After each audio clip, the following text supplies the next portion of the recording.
What up, baby? Buen dia in the galleria. It is I, Friendly Neighborhood Don. How y'all doing? What's up? Welcome to the Meaningstream. It's a beautiful day to be alive here at the peak of recorded human days to be alive. How are you doing out there?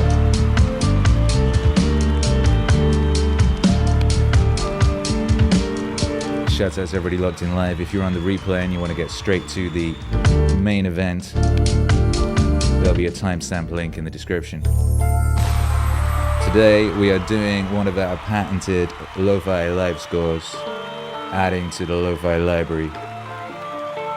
We are taking a book, an audio book, and we're going to be providing a soundtrack, a evocative and appropriate soundtrack that will enhance the work, will bring things out that perhaps had been hidden, and we'll turn it into something somewhat different, something maybe that you can listen to over and over again in an enjoyable fashion. We're doing what are we doing? You know what we're doing. We're doing Outwitting the Devil. We are doing Outwitting the Devil, everybody, by Napoleon Hill, which I do believe was written in 1938, but it was not published until 2011, long after Hill's death in 1970, which is crazy, right? Think about it. Imagine that. Imagine writing a whole ass book and it does not get published in your lifetime because people were concerned. People thought, this is not information that should be out there. This is too provocative and useful. You know what I mean? Not your problem. Shout out to Not Your Problem. Thank you for the support. Says thanks for the show. I enjoy your work. Well, I enjoy doing the work for you, and I enjoy you supporting it. Thank you very much.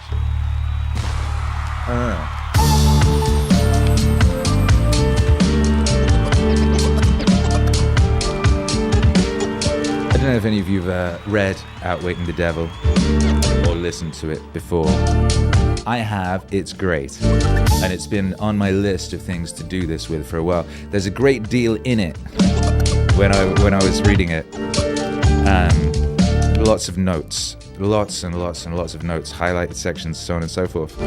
Bits that I wanted to turn into songs, put into songs, sample, quote, so on and so forth. It's one of those very densely packed things which is full of MEANINGWAVE appropriate material, and I thought, hey, well, what better to do than to do one of these live lo-fi scores of the audiobook, and better for, it's good. This is a cool thing for me to do because I get to hear things that maybe I wouldn't have heard and get ideas and stuff of that nature, and you get to enjoy it too. It's a great thing, Subaeris says Napoleon Hill, the OG of based Giga Chats. Richard says rainy Saturday working and listening to the show. It's nearly Christmas. If you're locked in live, if you're listening beyond space and time, it could be something else. But right now, it's a mere week. It's a week. Subaeris says I'm not finished with yesterday's replay. Yo, who was here last night? Who was here last night? Were any of y'all here last night? Last night was crazy.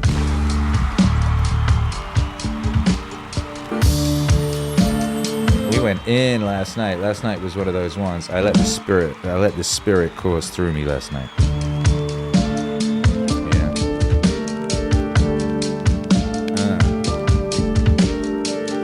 Kindly treat that like button. I don't know if you heard. I saw some people on X, saying some people being very upset that like a satanic mural display of some kind with like a effigy of Satan had been desecrated and someone chopped the head off of Satan. They were really upset about this. They're like, this is why we need a separation of church and state. Yeah, these people are hilarious.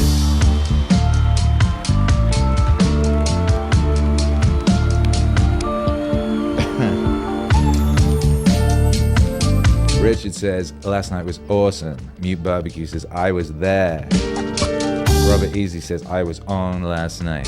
Shirky says, lit set. And Carla says, yay. You know? What up, Mute Barbecue? Thank you for the support, you bad man. Says, just got done taking kiddos to the museum. If that ain't nice, I don't know what is. Which museum? What did you see? That is nice. That's like a perfect Saturday activity for a righteous-based individual.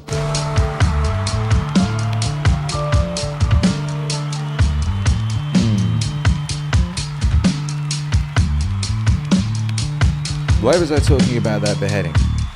Why was I talking about the beheading of Satan?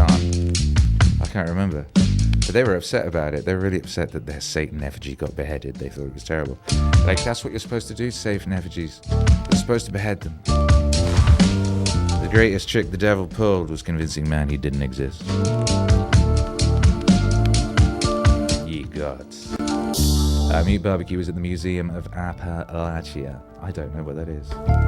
That is an area of my ignorance. I've made great many areas of ignorance. A great many.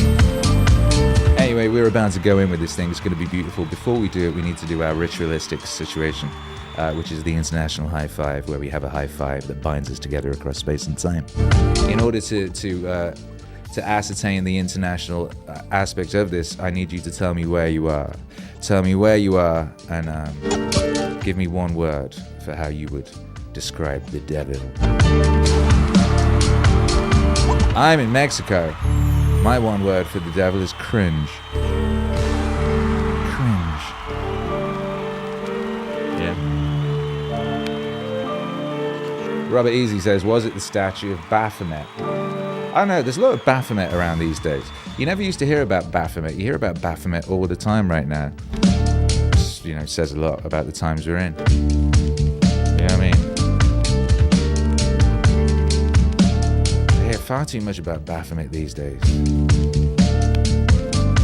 That cringe lord. Jeffrey Jellyfish is in Michigan. And Rythus is sending love from South England. Shout out to the Englanders. You get to enjoy a stream because we're streaming relatively early.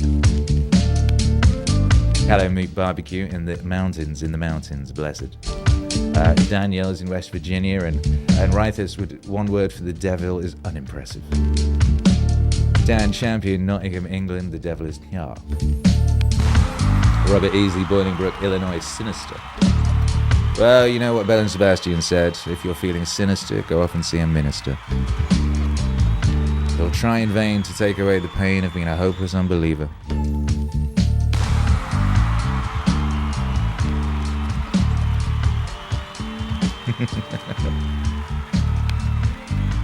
Hey.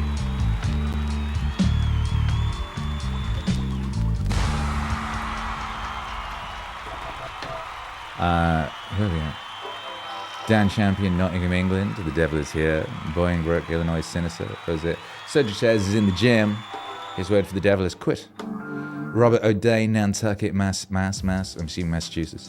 The devil is the path of least resistance. What we got in here? So we've got Mexico, we've got the UK, various bits of the UK, we've got various bits of the USA. We've got Idaho, John McGarvey says seductive. That's true. Harley, what's up, Harley? Says La La Land, self-depreciation, ain't that the truth?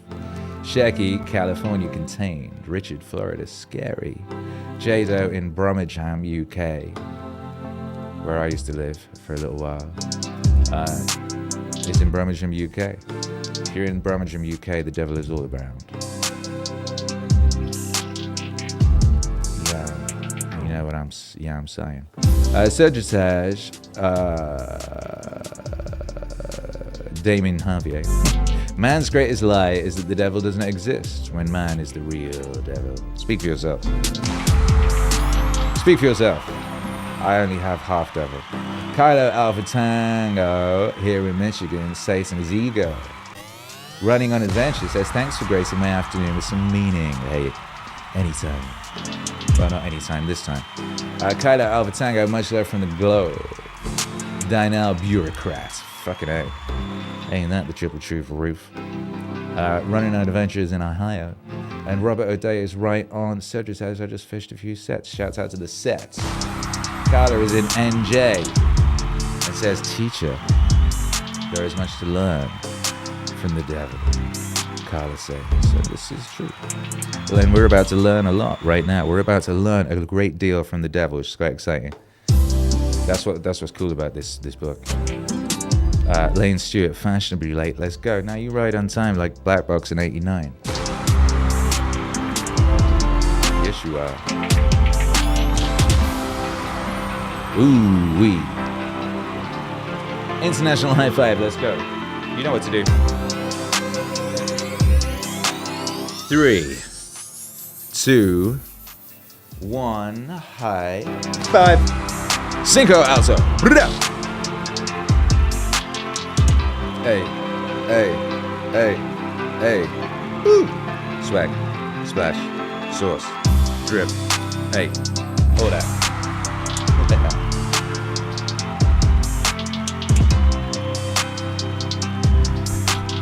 What is the state of things then? It's this.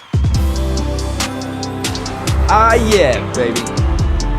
Please do me a favor and massacre the like. You know, war on the like. That's why I was talking about chopping the head off of the Satan effigy. You need to treat that. You need to treat the like button like those guys who chop the head off the Satan effigy. Treat the Satan effigy. That's what you need to do. You need to just disrespect the shit out of the like button. That's what you gotta do. That's what it is that you need to do. Hey, look, it's my beautiful wife. Hey, beautiful wife. She got a wrench. She armed and dangerous. Yo. Hi, baby. I think we're ready to go in. Thoughts and prayers. Let's join together in prayer. I bless the stream. I'm gonna turn that off. All right, yo, I bless this stream. Well, how's about we ask God bless the stream? There you go. God, do us a favor, por favor, and bless this stream. May this stream be, excellent and fluid. Be technicality-wise, it just be beautiful. May everyone have a wonderful time. May the audio sound excellent. May the internet be wonderful. May we have a delightful time here listening to this useful book that will help us, do more useful things in this wonderful world that you've gifted us with. By the way, thank you very much for that. It's very cool. I personally am a big fan of being alive. Here is very cool. So, muchísimas gracias for that. You bad motherfucker, you. And yes, please do bless this stream. We're going in.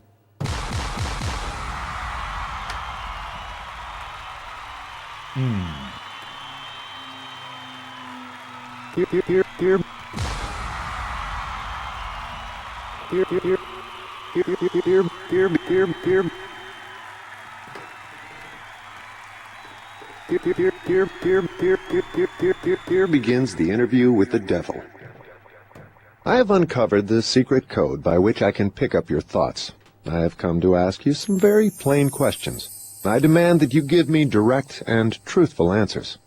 Are you ready for the interview, Mr. Devil? Yes, I am. But you must address me with more respect. During this interview, you will address me as Your Majesty. By what right do you demand such royal respect? You should know I control 98% of the people of your world. Do you not think that entitles me to rate as royalty? Have you proof of your claim? Yes, plenty of it. Of what does your proof consist? Of many things. If you want answers, you will address me as Your Majesty. Some things you will understand, some you will not. In order that you may get my viewpoint, I shall describe myself and correct the false notions people have of me and my place of abode. That is a fine idea, Your Majesty. Start by telling me where you live, then describe your physical appearance. My physical appearance? Why, my dear Mr. Earthbound, I have no physical body. I would be handicapped by such an encumbrance as those in which you earthbound creatures live. I consist of negative energy, and I live in the minds of people who fear me. I also occupy 1/2 of every atom of physical matter and every unit of mental and physical energy. Perhaps you will better understand my nature if I tell you I am the negative portion of the atom. Oh, I see what you are preparing to claim. You were laying the foundation to say that if it were not for you, there would be no world, no stars, no electrons, no atoms, no human beings, nothing. Is that correct? True. Absolutely true. Well, if you only occupy one half of energy and matter, who occupies the other half? The other half is occupied by my opposition. Opposition? What do you mean? The opposition is what you Earthbound call God. So you have the universe divided up with God. Is that your claim? Not my claim, but the actual fact. Before this interview is finished, you will understand why my claim is true. You will also understand why it has to be true, or there could be no world such as yours, no earthbound creatures such as you. I am no beast with a forked tongue and a spiked tail. But you do control the minds of 98 out of every 100 people. You said so yourself. Who causes all the misery in this 98% devil-controlled world if you do not? I have not said that I do not cause all the misery of the world.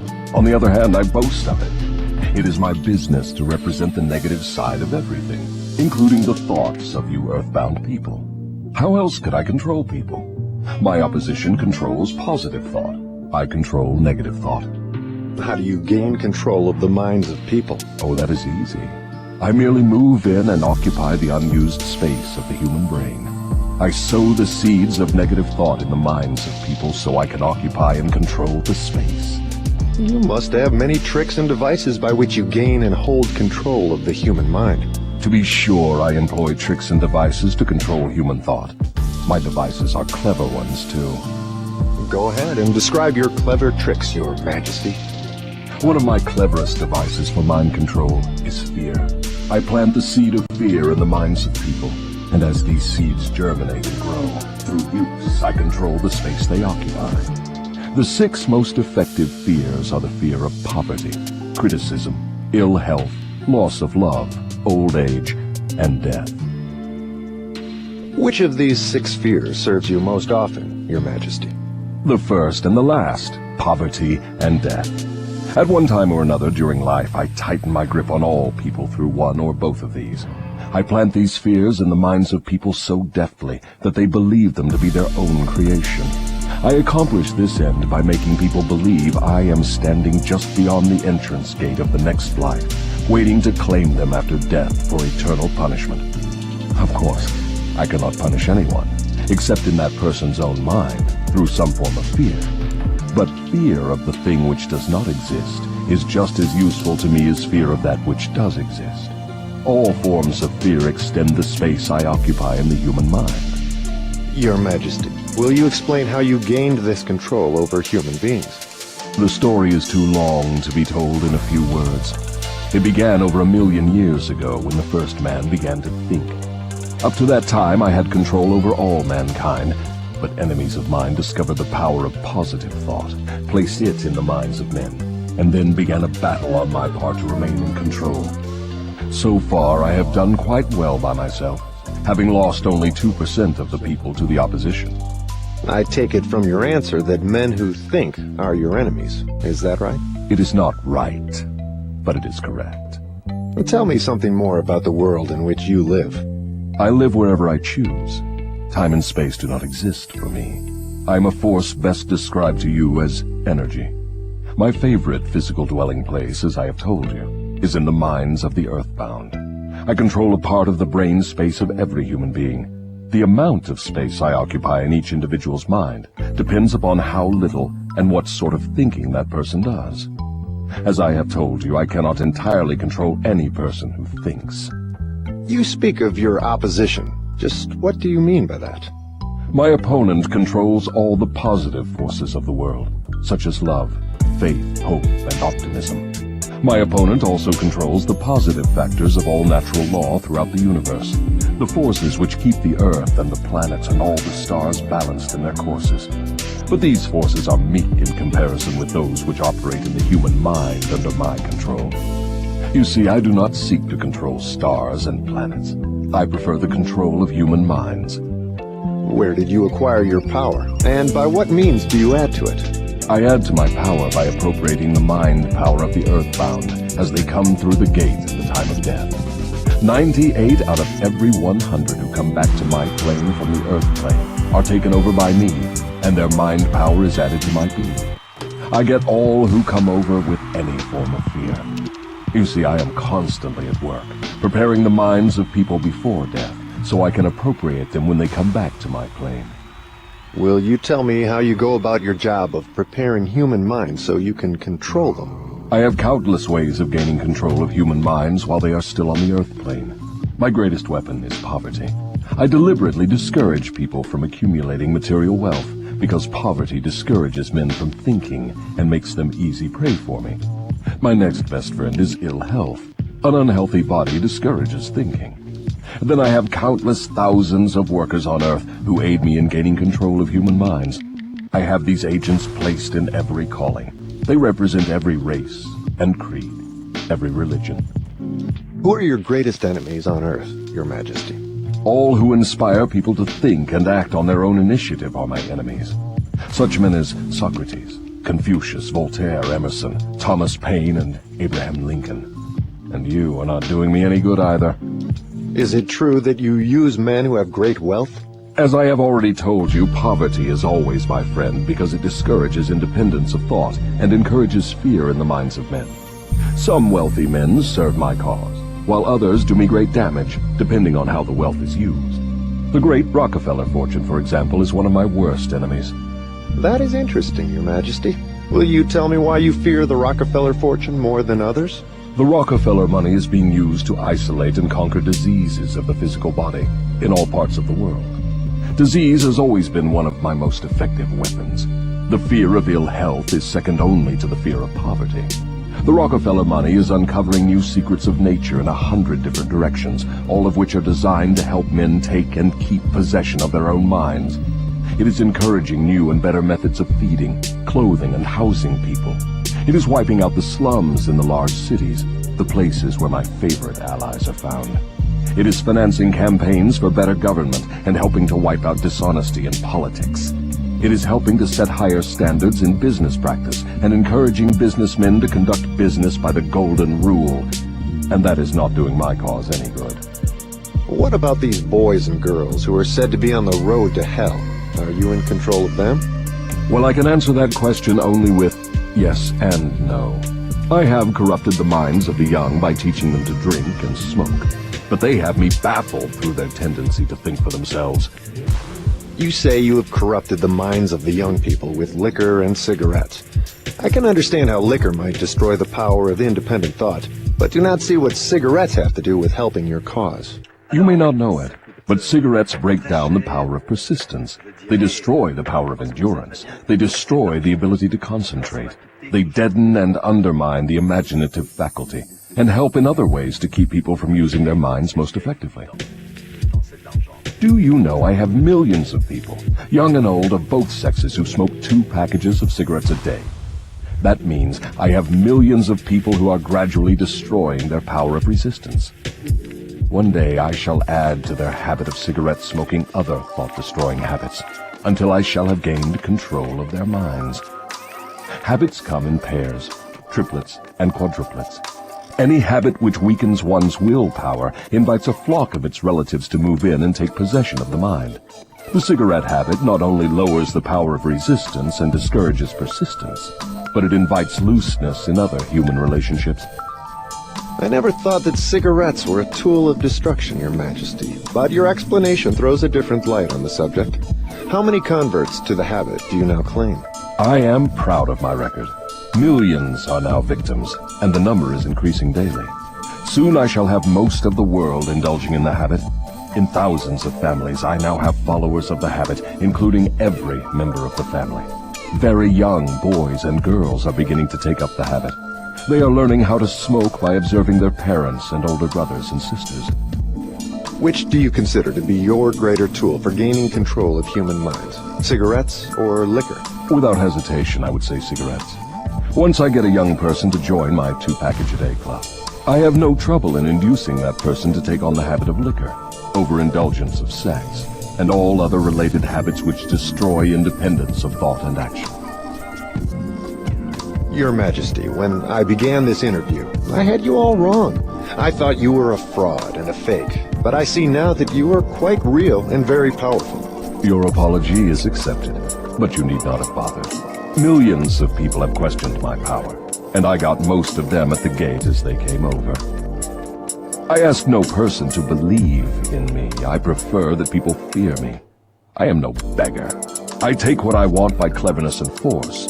Begging people to believe is the business of my opposition, not mine. Your Majesty will please pardon my rudeness, but I would not be able to look myself in the face again if I did not tell you, here and now, that you are the damnedest fiend ever to be turned loose on innocent people. I always had the wrong conception of you. I thought you were kind enough to let people alone while they were living, that you merely tortured their souls after death. Now I learn from your own brazen confession that you destroy their right to freedom of thought and cause them to go through a living hell on Earth. What do you have to say to that? I get what I want by exercising self-control. It is not so good for my own business, but I suggest you emulate me instead of criticizing me. You call yourself a thinker, and you are. Otherwise, you would never have forced this interview on me. But you will never be the sort of thinker that frightens me unless you gain and exercise greater control over your own emotions. Let us get away from personalities. I came here to learn more about you, not to discuss myself. Please go ahead and tell me of the many tricks you have devised for gaining control of the human mind. What is your most powerful weapon just now? That is a difficult question to answer. I have so many devices for entering human minds and controlling them that it is difficult to say which are the most powerful. Right at the moment, I am trying to bring about another world war. My friends here in Washington are helping me to involve America in the war. If I can start the world to killing on a wholesale basis, I shall be able to put into operation my favorite device for mind control. It is what you call mass fear. I used this device to bring about the other world war in 1914. I used it to bring about the economic depression in 1929. And if my opposition had not double-crossed me, I would now be in possession of every man, woman, and child in the world. You can see for yourself how near I came to world domination. The thing I have been struggling to attain for thousands of years. Yes, I see your point. Who wouldn't? You are a very ingenious manipulator of the minds of people. Is your devilish business carried on only through people of high position and great influence? Oh no. I use the minds of people in all walks of life. As a matter of fact, I prefer the type of person who makes no pretense of thinking. I can manipulate that sort of person without difficulty.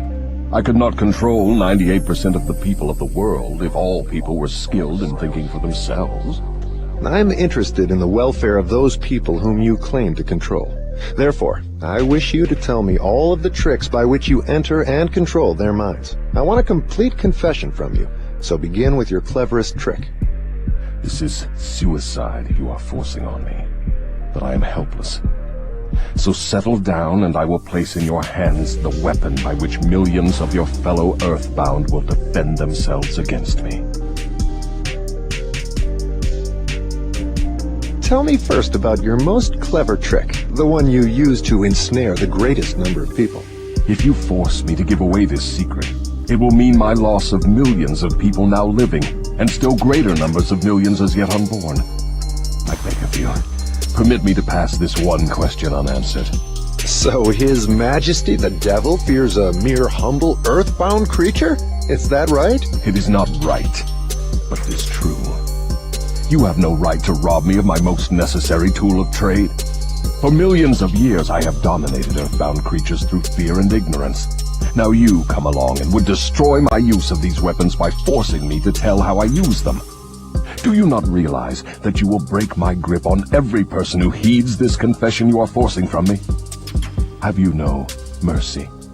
Have you no sense of humor? Have you no sportsmanship? Stop stalling and start confessing. Who are you to ask mercy of one whom you would destroy if you could? Who are you to talk of sportsmanship and a sense of humor? You, who by your own confession have set up a living hell on earth, where you punish innocent people through their fears and ignorance. As for minding my own business, that is just what I'm doing when I force you to tell how you control people through their own minds. My business, if it can be called a business, is helping to unlock the doors of the self-made prisons in which men and women are confined because of the fears you have planted in their minds. My greatest weapon over human beings consists of two secret principles by which I gain control of their minds. I will speak first of the principle of habit, through which I silently enter the minds of people. By operating through this principle, I establish, I wish I could avoid using this word, the habit of drifting. When a person begins to drift on any subject, he is headed straight toward the gates of what you earthbound call hell. Describe all the ways in which you induce people to drift. Define the word and tell us exactly what you mean by it. I can best define the word drift by saying that people who think for themselves never drift, while those who do little or no thinking for themselves are drifters. A drifter is one who permits himself to be influenced and controlled by circumstances outside of his own mind. He would rather let me occupy his mind and do his thinking than go to the trouble of thinking for himself. A drifter is one who accepts whatever life throws in his way without making a protest or putting up a fight. He doesn't know what he wants from life and spends all of his time getting just that. A drifter has lots of opinions, but they are not his own. Most of them are supplied by me. A drifter is one who is too lazy mentally to use his own brain. That is the reason I can take control of people's thinking and plant my own ideas in their minds. I think I understand what a drifter is. Tell me the exact habits of people by which you induce them to drift through life. Start by telling me when and how you first gained control of a person's mind. My control over the mind of a human being is obtained while the person is young. Sometimes I lay the foundation for my control of a mind before the owner of it is born, by manipulating the minds of that person's parents. Sometimes I go further back than this and prepare people for my control through what you earthbound call physical heredity. You see, therefore, I have two approaches to the mind of a person. Yes. Go on, and describe these two doors by which you enter and control the minds of human beings. As I have stated, I help to bring people into your world with weak brains by giving to them before birth as many as possible of the weaknesses of their ancestors. You call this principle physical heredity. After people are born, I make use of what you earthbound call environment as a means of controlling them. This is where the principle of habit enters. The mind is nothing more than the sum total of one's habits. One by one, I enter the mind and establish habits, which lead finally to my absolute domination of the mind. Tell me of the most common habits by which you control the minds of people. That is one of my cleverest tricks. I enter the minds of people through thoughts which they believe to be their own. Those most useful to me are fear, superstition, avarice, greed, lust, revenge, anger, vanity, and plain laziness. Through one or more of these, I can enter any mind, at any age. But I get my best results when I take charge of a mind while it is young, before its owner has learned how to close any of these 9 doors. Then I can set up habits which keep the doors ajar forever. I'm catching on to your methods. Now, let us go back to the habit of drifting. Tell us all about that habit, since you say it is your cleverest trick in controlling the minds of people. As I said before, I start people drifting during their youth. I induce them to drift through school without knowing what occupation they wish to follow in life. Here I catch the majority of people. Habits are related. Drift in one direction and soon you will be drifting in all directions. I also use environmental habits to give me a definite grip on my victims. I see. You make it your business to train children in the habit of drifting by inducing them to go through school without aim or purpose. Now, tell me of some of your other tricks with which you cause people to become drifters. Well, my second best trick in developing the habit of drifting is one that I put into operation with the aid of parents and public school teachers and religious instructors. I warn you not to force me to mention this trick. Do not disclose this trick. If you do so, you will be hated by my coworkers who help me use this trick. If you publish this confession in book form, your book will be barred from the public schools. It will be blacklisted by most of the religious leaders. It will be hidden from children by many parents. The newspapers will not dare to give reviews of your book. Millions of people will hate you for writing the book. In fact, no one will like you or your book except those who think. And you know how very few there are of this sort. My advice to you is to let me skip the description of my second best trick. So, for my own good, you wish to withhold the description of your second best trick. No one will like my book except those who think, eh? Very well, go ahead and answer. You'll regret this, Mr. Earthbound, but the joke is on you. By this mistake of yours, you will divert attention from me to yourself. My co-workers, of whom there are millions, will forget about me and hate you for uncovering my methods. Never mind about me. Tell me all about this second best trick of yours with which you induce people to drift with you to hell. My second best trick is not second at all. It is first. It is first because without it, I never could gain control of the minds of the youths. Parents, school teachers, religious instructors, and many other adults unknowingly serve my purpose by helping me to destroy in children the habit of thinking for themselves. They go about their work in various ways, never suspecting what they are doing to the minds of children or the real cause of the children's mistakes. I can hardly believe you, Your Majesty. I've always believed that children's best friends were those closest to them, their parents, their school teachers, and their religious instructors. Where would children go for dependable guidance if not to those who have charge of them? That is where my cleverness comes in. There is the exact explanation of how I control 98% of the people of the world. I take possession of people during their youth, before they come into possession of their own minds, by using those who are in charge of them. I especially need the help of those who give children their religious instruction, because it is here that I break down independent thought and start people on the habit of drifting, by confusing their minds with unprovable ideas concerning a world of which they know nothing. It is here also that I plant in the minds of children the greatest of all fears, the fear of hell. I understand that it is easy for you to frighten children with threats of hell, but how do you continue to make them fear you and your hell after they grow up and learn to think for themselves? Children grow up, but they do not always learn to think for themselves. Once I capture the mind of a child through fear, I weaken that child's ability to reason and to think for himself, and that weakness goes with the child all through life. Is that not taking unfair advantage of a human being by contaminating his mind before he comes into full possession of it? Everything is fair that I can use to further my ends. I have no foolish limitations of right and wrong. Might is right with me. I use every known human weakness to gain and keep control of the human mind. I understand your devilish nature. Now, let us get back to further discussion of your methods of inducing people to drift to hell here on Earth.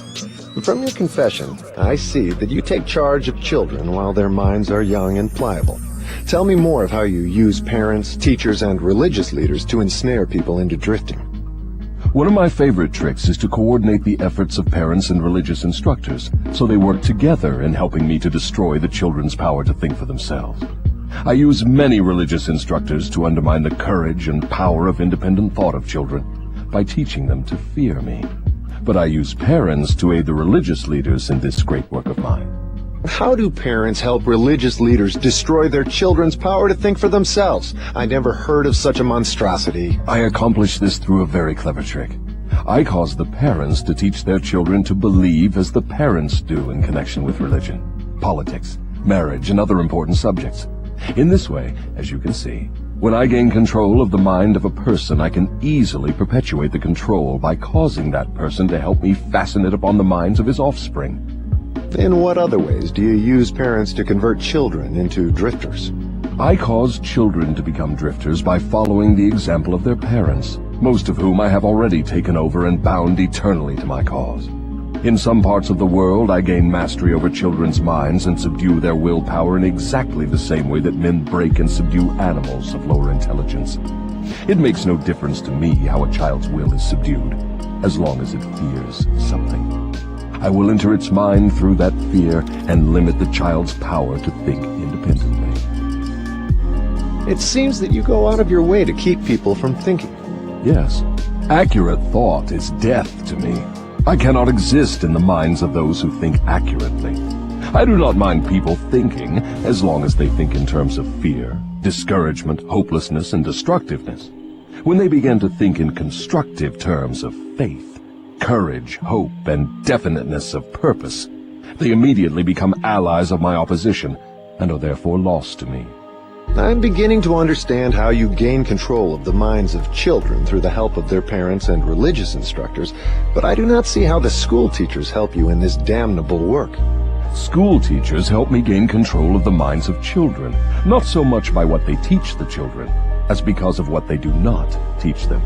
The entire public school system is so administered that it helps my cause by teaching children almost everything except how to use their own minds and think independently. I live in fear that someday some courageous person will reverse the present system of school teaching and deal my cause a death blow by allowing the students to become the instructors, using those who now serve as teachers only as guides to help the children establish ways and means of developing their own minds from within. When that time comes, the school teachers will no longer belong to my staff. I was under the impression that the purpose of all schooling was to help children to think. That may be the purpose of schooling, but the system in most of the schools of the world does not carry out the purpose. School children are taught not to develop and use their own minds, but to adopt and use the thoughts of others. This sort of schooling destroys the capacity for independent thought, except in a few rare cases where the children rely so definitely upon their own willpower that they refuse to allow others to do their thinking. Accurate thought is the business of my opposition, not mine.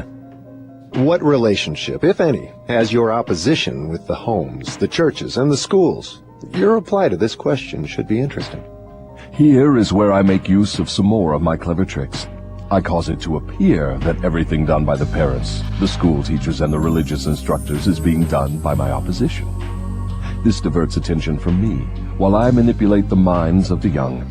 When religious instructors try to teach children the virtues of my opposition, they generally do so by frightening them with my name. That is all I ask of them. I kindle the flame of fear into proportions which destroy the child's power to think accurately. In the public schools, the teachers further my cause by keeping the children so busy cramming non-essential information into their minds, they have no opportunity to think accurately or to analyze correctly the things their instructors teach them. Do you claim for your cause all those who are bound by the habit of drifting? No. Drifting is only one of my tricks through which I take over the power of independent thought. Before a drifter becomes my permanent property, I must lead him on and ensnare him with another trick. I will tell you about this other trick after I finish describing my methods of converting people into drifters. Do you mean you have a method by which you can cause people to drift so far away from self-determination that they can never save themselves? Yes, a definite method, and it is so effective it never fails. Do I understand you to claim your method is so powerful your opposition cannot reclaim those whom you have permanently ensnared through drifting? I claim just that. Do you think I would control so many people if my opposition could prevent me? Nothing can stop me from controlling people except people themselves. Nothing can stop me except the power of accurate thought. People who think accurately do not drift on any subject. They recognize the power of their own minds. Moreover, they take over that power and yield it to no person or influence. Go ahead and tell me more of the methods by which you cause people to drift to hell with you. I cause people to drift on every subject through which I can control independent thought and action. Take the subject of health, for example. I cause most people to eat too much food, and the wrong sort of food. This leads to indigestion and destroys the power of accurate thought. If the public schools and the churches taught children more about proper eating, they would do my cause irreparable damage. Marriage.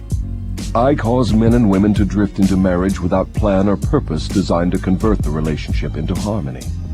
Here is one of my most effective methods of converting people into the habit of drifting. I cause married people to bicker and nag one another over money matters. I cause them to quarrel over the bringing up of their children. I engage them in unpleasant controversies over their intimate relationships and in disagreements over friends and social activities. I keep them so busy finding fault with one another that they never have time to do anything else long enough to break the habit of drifting. Occupation. I teach people to become drifters by causing them to drift out of school into the first job they can find, with no definite aim or purpose except to make a living. Through this trick, I keep millions of people in fear of poverty all their lives. Through this fear, I lead them slowly but surely onward until they reach the point beyond which no individual ever has broken the drifting habit. Savings. I cause people to spend freely and to save sparingly, or not at all, until I take complete control of them through their fear of poverty. Environment. I cause people to drift into inharmonious and unpleasant environments in the home, in their places of occupation, in their relationship with relatives and acquaintances, and to remain there until I claim them through the habit of drifting. Dominating thoughts. I cause people to drift into the habit of thinking negative thoughts. This leads to negative acts and involves people in controversies and fills their minds with fears, thus paving the way for me to enter and control their minds. When I move in, I do so by appealing to people through negative thoughts which they believe to be their own. I plant the seeds of negative thought in the minds of people through the pulpit, the newspapers, the moving pictures, the radio, and all other popular methods of appeal to the mind. I cause people to allow me to do their thinking for them because they are too lazy and too indifferent to think for themselves. I conclude from what you say that drifting and procrastination are the same. Is that true? Yes, that is correct. Any habit which causes one to procrastinate, to put off reaching a definite decision, leads to the habit of drifting. Is man the only creature who drifts? Yes. All other creatures move in response to definite laws of nature. Man alone defies nature's laws and drifts when he wills. Everything outside the minds of men is controlled by my opposition, by laws so definite that drifting is impossible. I control the minds of men solely because of their habit of drifting, which is only another way of saying that I control the minds of men only because they neglect or refuse to control and use their own minds. This is getting to be pretty deep stuff for a mere human being. Let us get back to the discussion of something less abstract. Please tell me how this drifting habit affects people in the everyday walks of life, and tell me in terms the average person can understand. I would prefer to keep this interview up among the stars. No doubt you would. That would save you from being exposed. But let us come back to Earth. Tell me now what drifting is doing to us as a nation here in the United States. Frankly, I may as well tell you that I hate the United States as only the devil can hate. That is interesting. What is the cause of this hatred? The cause was born on July 4, 1776, when 56 men signed a document which destroyed my chances of controlling the nation. You know that document as the Declaration of Independence. Had it not been for the influence of that damnable document, I would now have a dictator running the country, and I would stop this right to free speech and independent thought that is threatening my rule on Earth. Am I to understand from what you say that nations controlled by self-appointed dictators belong in your camp? There are no self-appointed dictators. I appoint them all. Moreover, I manipulate them and direct them in their work. Nations run by my dictators know what they want and take it by force. Look what I have done through Mussolini in Italy. Look what I am doing through Hitler in Germany. Look what I am doing through Stalin in Russia. My dictators run those nations for me because the people have been subdued through the habit of drifting. My dictators do no drifting. That is why they rule for me the millions of people under their control. What would happen if Mussolini, Stalin, and Hitler turned traitors and disavowed you and your rule? That will not happen because I have them too well bribed. I am paying each of them with the sop of his own vanity, by making him believe he is acting on his own account. That is another trick of mine. Let us come back to the United States and learn something of what you are doing to convert people into the habit of drifting. Right now, I am paving the way for a dictatorship by sowing the seeds of fear and uncertainty in the minds of the people. Through whom are you carrying on your work? Mainly through the president.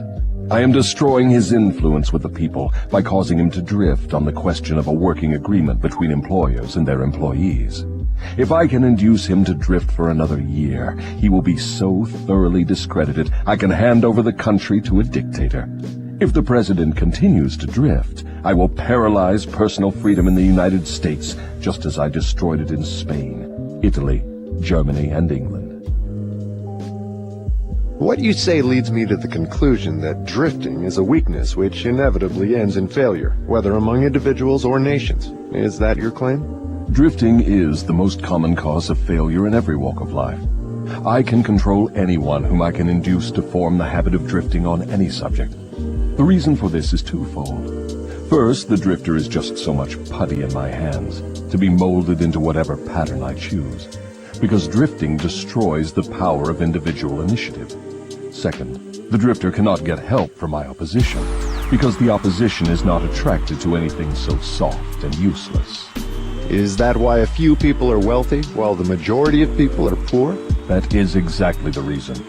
Poverty, like physical illness, is a contagious disease. You find it always among the drifters, never among those who know what they want and are determined to get just that. It may mean something to you when I call your attention to the fact that the non-drifters, whom I do not control, and those who possess most of the wealth of the world, happen to be the same people. I have always understood that money was the root of all evil, that the poor and the meek would inherit heaven, while the wealthy would pass into your hands. What have you to say of that claim? Men who know how to get the material things of life generally know how to keep out of the hands of the devil as well. The ability to acquire things is contagious. Drifters acquire nothing except that which no one else wants. If more people had definite aims and stronger desires for material and spiritual riches, I would have fewer victims. I assume from what you say that you do not claim fellowship with the industrial leaders. Evidently, they are not friends of yours? Friends of mine. I'll tell you what sort of friends of mine they are. They have belted the entire country with good roads, thus bringing into close communion the people of both city and country. They have converted ores into steel, with which they have built the skeletons of great skyscrapers. They have harnessed electrical power and converted it into 1,000 uses, all designed to give man time to think. They have provided through the automobile personal transportation to the humblest citizen, thus giving to everyone the freedom of travel. They have provided every home with instantaneous news of what is happening in all parts of the world through the aid of the radio. They have reared libraries in every city, town, and hamlet, and have filled them with books, giving to all who read a complete outline of the most useful knowledge mankind has gathered from his experiences.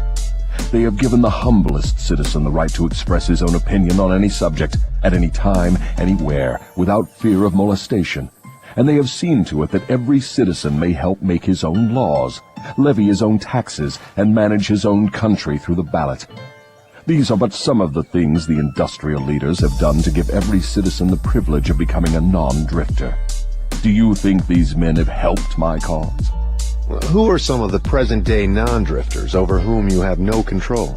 I have control over no non-drifter, present or past. I control the weak, not those who think for themselves. Go ahead and describe a typical drifter. Give your description point by point so I can recognize a drifter when I see him. The first thing you will notice about a drifter is his total lack of a major purpose in life. He will be conspicuous by his lack of self-confidence. He will never accomplish anything requiring thought and effort. He spends all he earns and more, too, if he can get credit.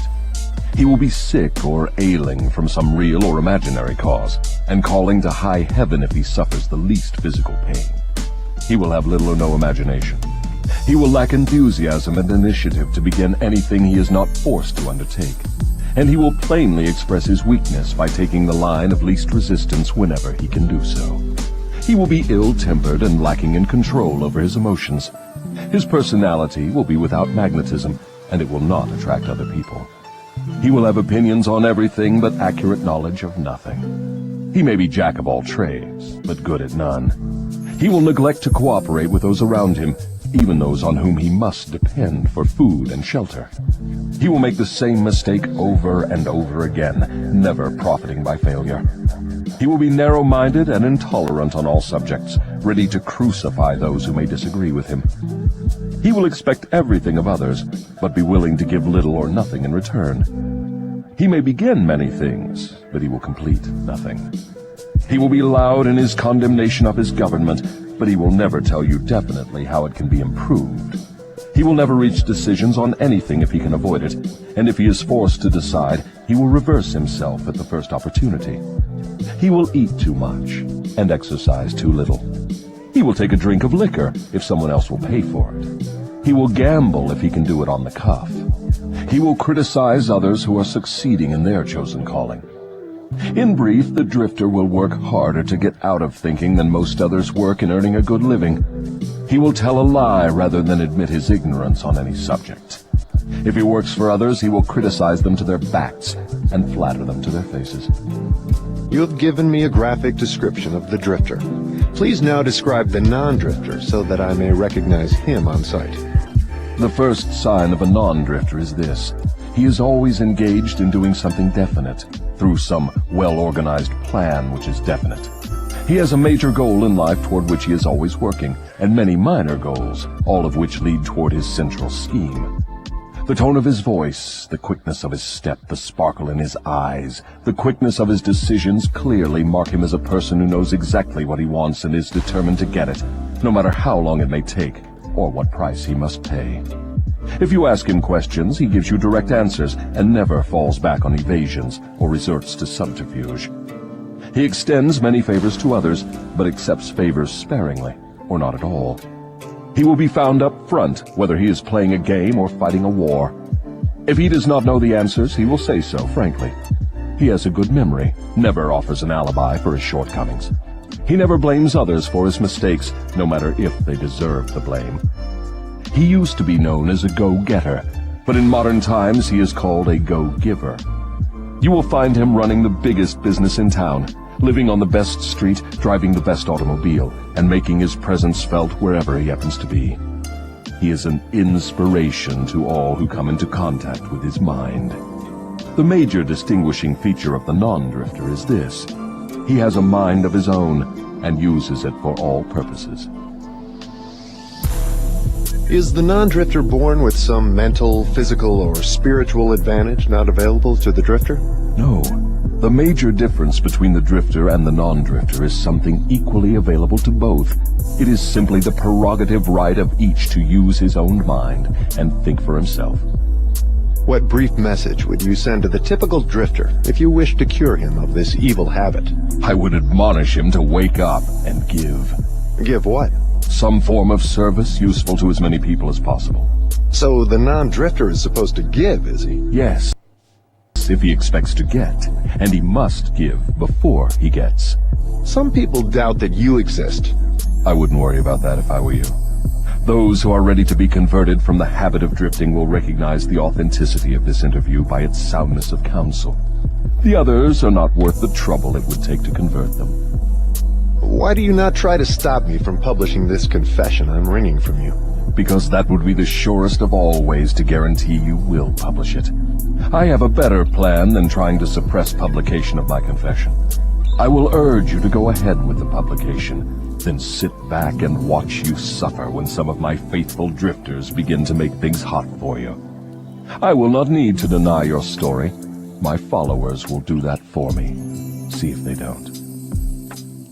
If this confession of yours stopped right here, your statement would be sound. But fortunately for millions of your victims who will gain their release because of your confession, this interview will continue until you have supplied me with the weapon by which you will eventually be restrained from domination of people through their fears and superstitions. Remember, Your Majesty, your confession has just begun. After I wring from you a description of the methods by which you control people, I will force you also to give the formula by which your control can be broken at will. It is true I shall not remain here long enough to defeat you, but the published word I leave behind me will be deathless because it will consist of truth. You fear the opposition of no individual because you know it will be short, but you do fear truth. You fear truth and nothing else, for the reason it is slowly but definitely giving human beings freedom from all manner of fear. Without the weapon of fear, you would be helpless and entirely unable to control any human being. Is that true or false? I have no alternative but to admit that what you say is true. Now that we understand each other, let us go ahead with your confession. But before we continue, I may as well take time out to do a little boasting on my own account, now that you have had your fling at it. I will confine myself to one question, the answer to which will give me all the satisfaction I want. Is it not true that you control only the minds of those who have allowed the drifting habit to be fixed upon them? Yes, that is true. I have already admitted this truth in a dozen or more different ways. Why do you tantalize me by repeating the question? There is power in repetition. I'm forcing you to repeat the highlights of your confession in as many different ways as possible, so your victims may check this interview and determine its soundness by their own experiences with you. That is one of my little tricks. Do you approve of my method? You couldn't be setting a trap for me for the purpose of doing some more boasting, could you? I am asking the questions and you are doing the answering. Go ahead now and confess why you are powerless to stop me from forcing this confession from you. I want your confession for aid and comfort to victims of yours whom I intend to release from your control the moment they read your confession. I am powerless to influence or control you because you have found the secret approach to my kingdom. You know that I exist only in the minds of people who have fears. You know that I control only the drifters who neglect to use their own minds.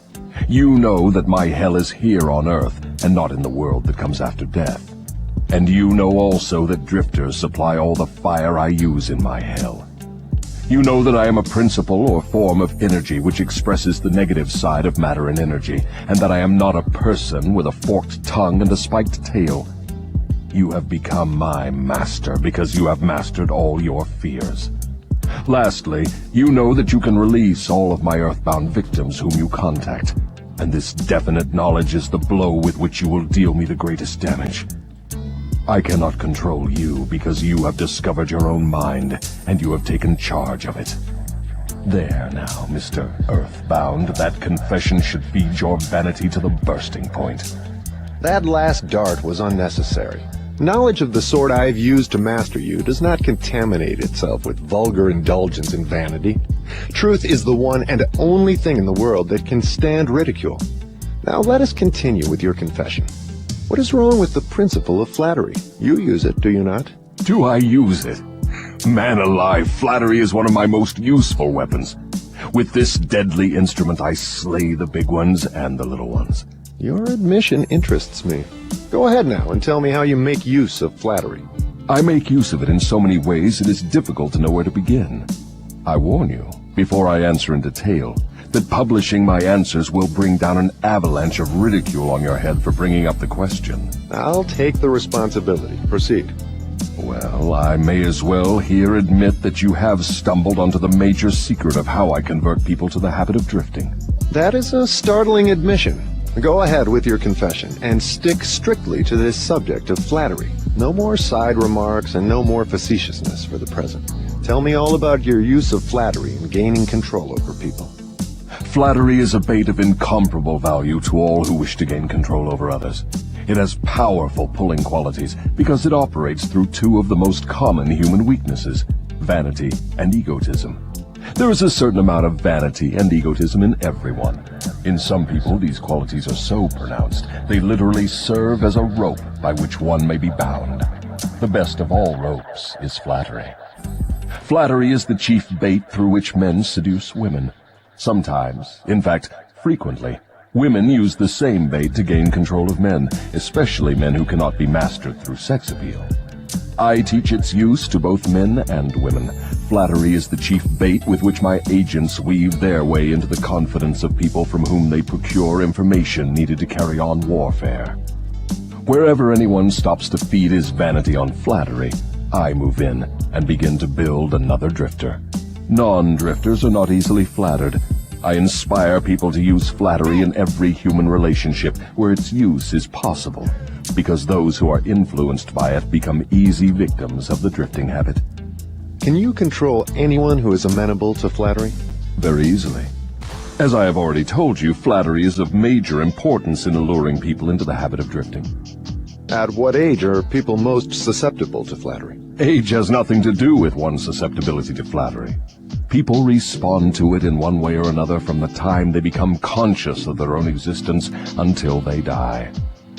Through what motive can women be most easily flattered? Their vanity. Tell a woman she is pretty or that she wears clothes well. What motive is most effective in harpooning men? Egotism, with a capital E.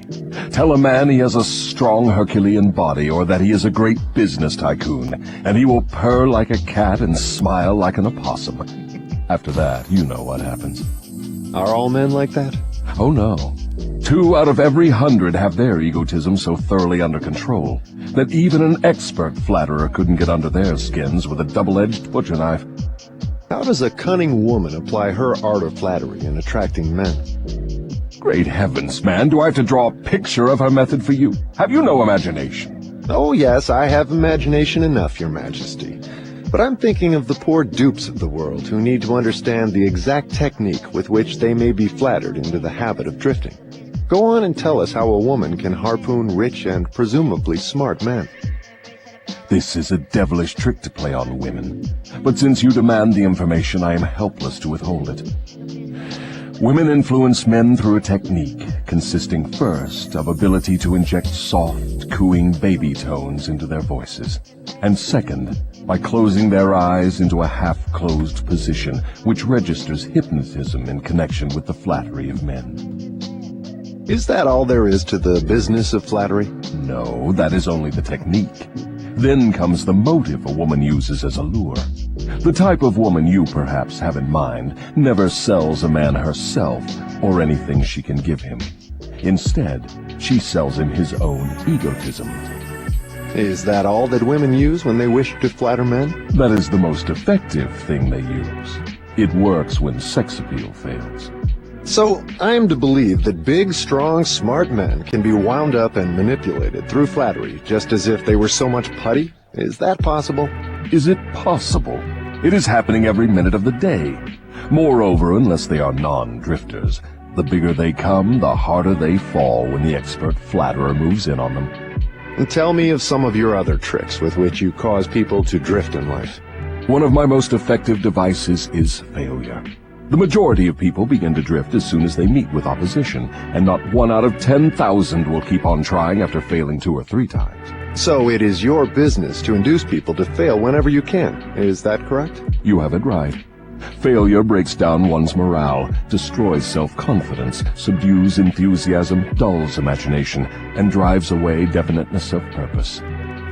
Without these qualities, no one can permanently succeed in any undertaking. The world has produced thousands of inventors with abilities superior to that of the late Thomas A. Edison. But these men have never been heard of, while the name of Edison will go marching on, because Edison converted failure into a stepping stone to achievement, while the others used it as an alibi for not producing results. Is the capacity to surmount failure without being discouraged one of Henry Ford's chief assets? Yes, and this same quality is the chief asset of every man who attains outstanding success in any calling. That statement covers lots of territory, Your Majesty. Do you not wish to modify it or tone it down a bit for the sake of accuracy? No modification is necessary, because the claim is none too broad. Search accurately into the lives of men and women who achieve enduring success, and you will find without exception that their success has been in exact proportion to the extent that they surmounted failure. The life of every successful person loudly acclaims that which every true philosopher knows. Every failure brings with it the seed of an equivalent success. But the seed will not germinate and grow under the influence of a drifter. It springs to life only when it is in the hands of one who recognizes that most failures are only temporary defeat, and who never, under any circumstances, accepts defeat as an excuse for drifting. If I understand you correctly, you claim there is virtue in failure. That does not seem reasonable. Why do you try to induce people to fail if there is virtue in failure? There is no inconsistency in my claims. The appearance of inconsistency is due to your lack of understanding. Failure is a virtue only when it does not lead one to quit trying and begin drifting.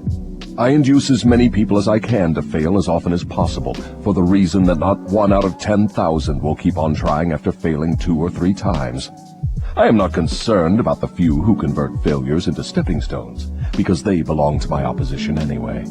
They are the non-drifters, and therefore they are beyond my reach. Your explanation clears up the matter. Now go ahead and tell me of some of your other tricks with which you allure people into drifting. One of my most effective tricks is known to you as propaganda. This is the instrument of greatest value to me in setting people to murdering one another under the guise of war. The cleverness of this trick consists mainly of the subtlety with which I use it. I mix propaganda with the news of the world. I have it taught in public and private schools. I see that it finds its way into the pulpit. I color moving pictures with it. I see that it enters every home where there is a radio. I inject it into billboard, newspaper, and radio advertising.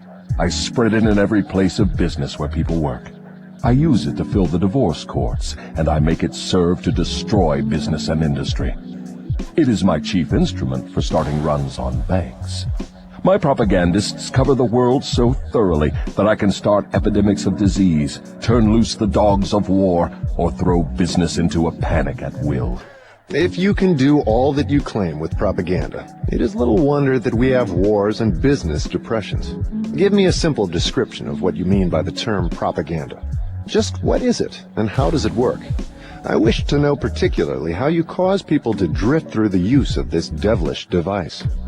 Propaganda is any device, plan, or method by which people can be influenced without knowing that they are being influenced, or the source of the influence.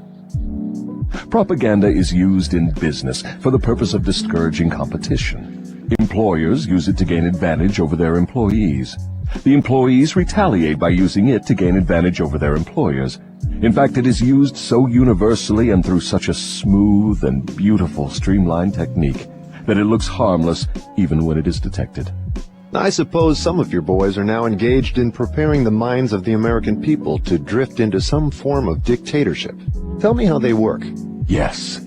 Millions of my boys are preparing Americans to become Hitlerized.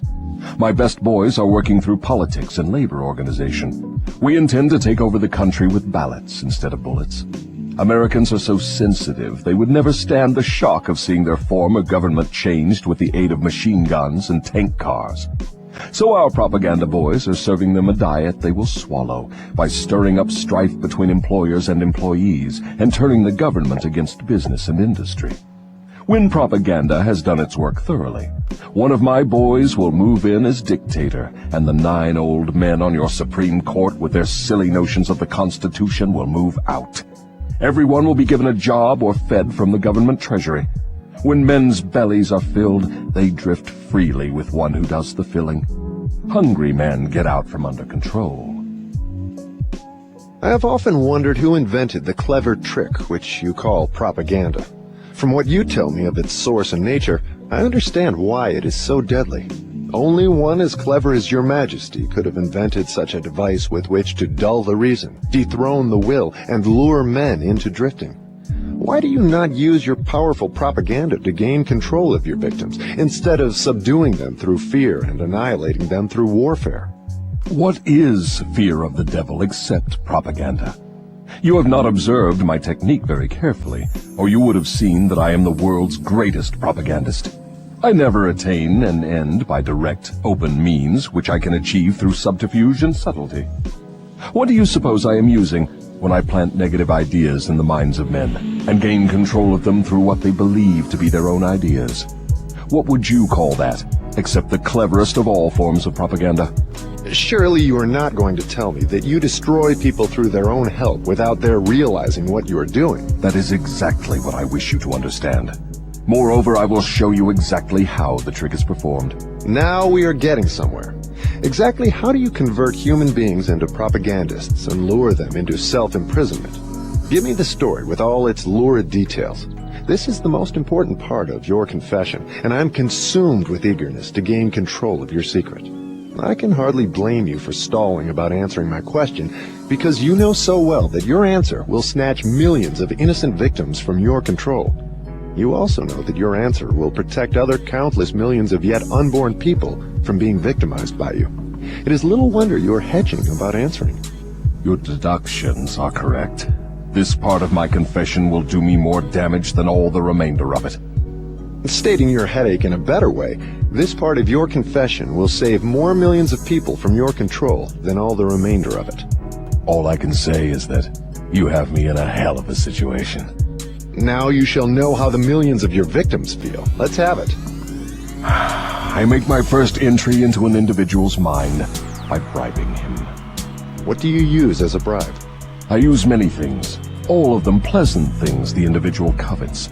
I use the same sort of bribes that individuals use when they bribe one another.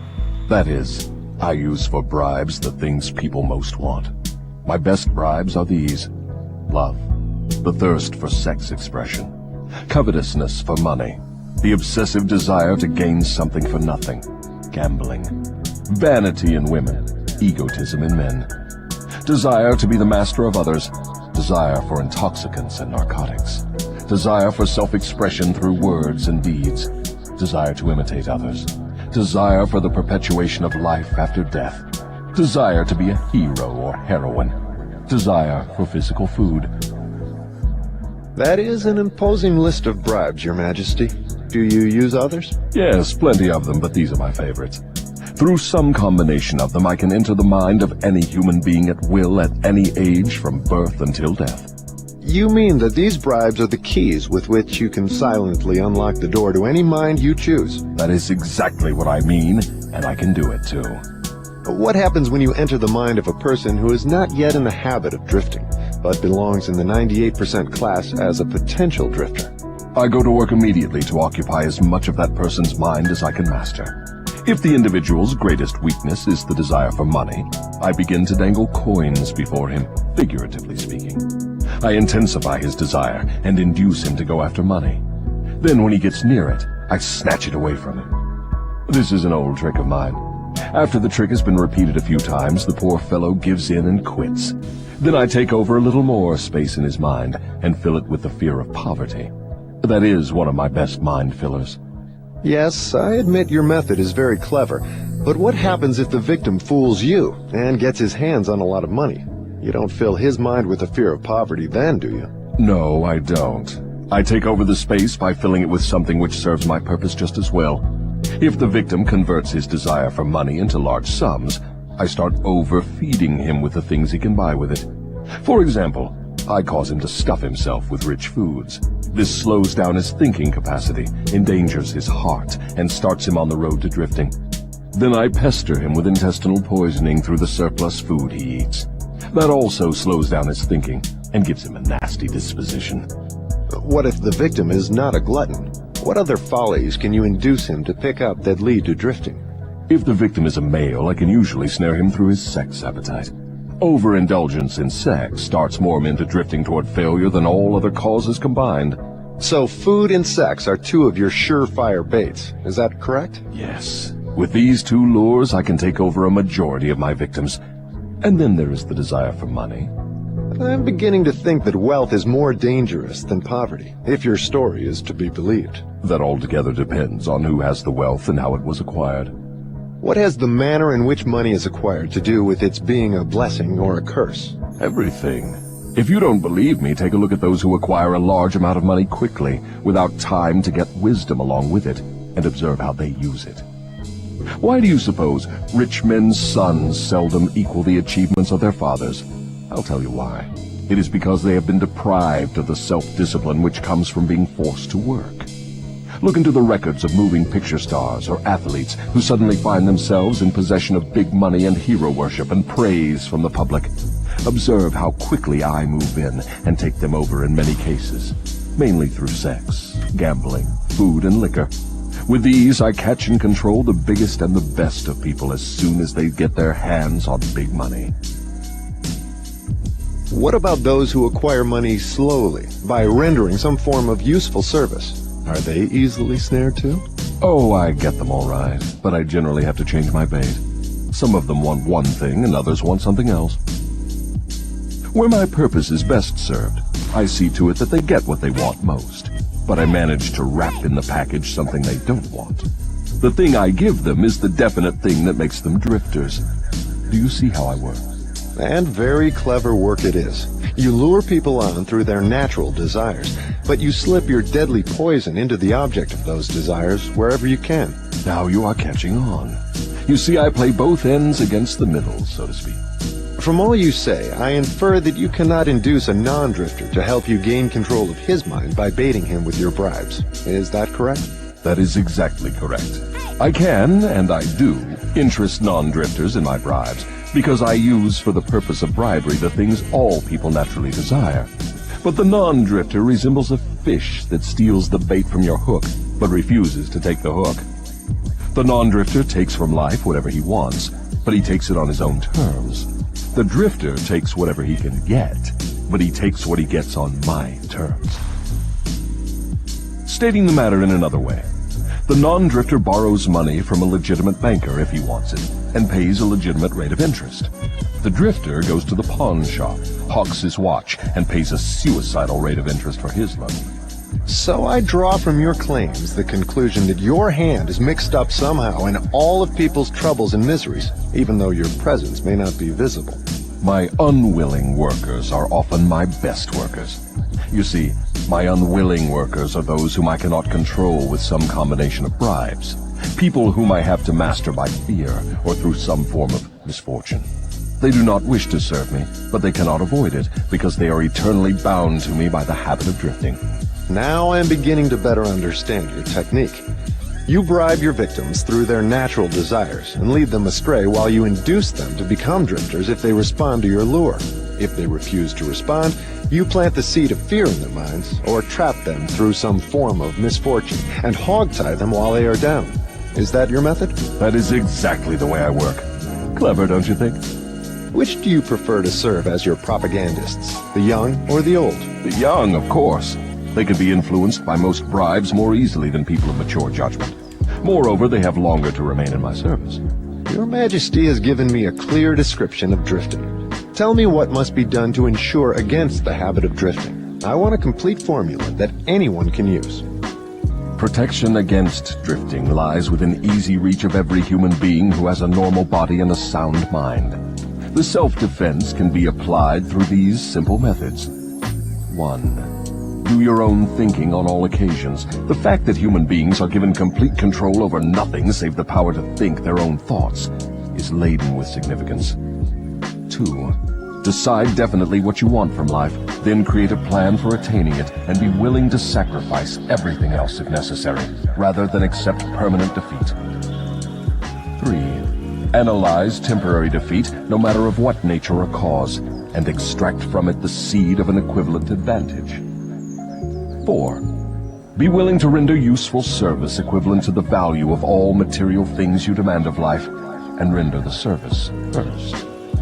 5. Recognize that your brain is a receiving set that can be attuned to receive communications from the universal storehouse of infinite intelligence to help you transmute your desires into their physical equivalent. 6. Recognize that your greatest asset is time, the only thing except the power of thought which you own outright, and the one thing which can be shaped into whatever material things you want. Budget your time so none of it is wasted. 7. Recognize the truth that fear generally is a filler with which the devil occupies the unused portion of your mind. That it is only a state of mind which you can control by filling the space it occupies with faith in your ability to make life provide you with whatever you demand of it. 8. When you pray, do not beg. Demand what you want and insist upon getting exactly that with no substitutes. 9. Recognize that life is a cruel taskmaster, and that either you master it or it masters you. There is no halfway or compromising point. Never accept from life anything you do not want.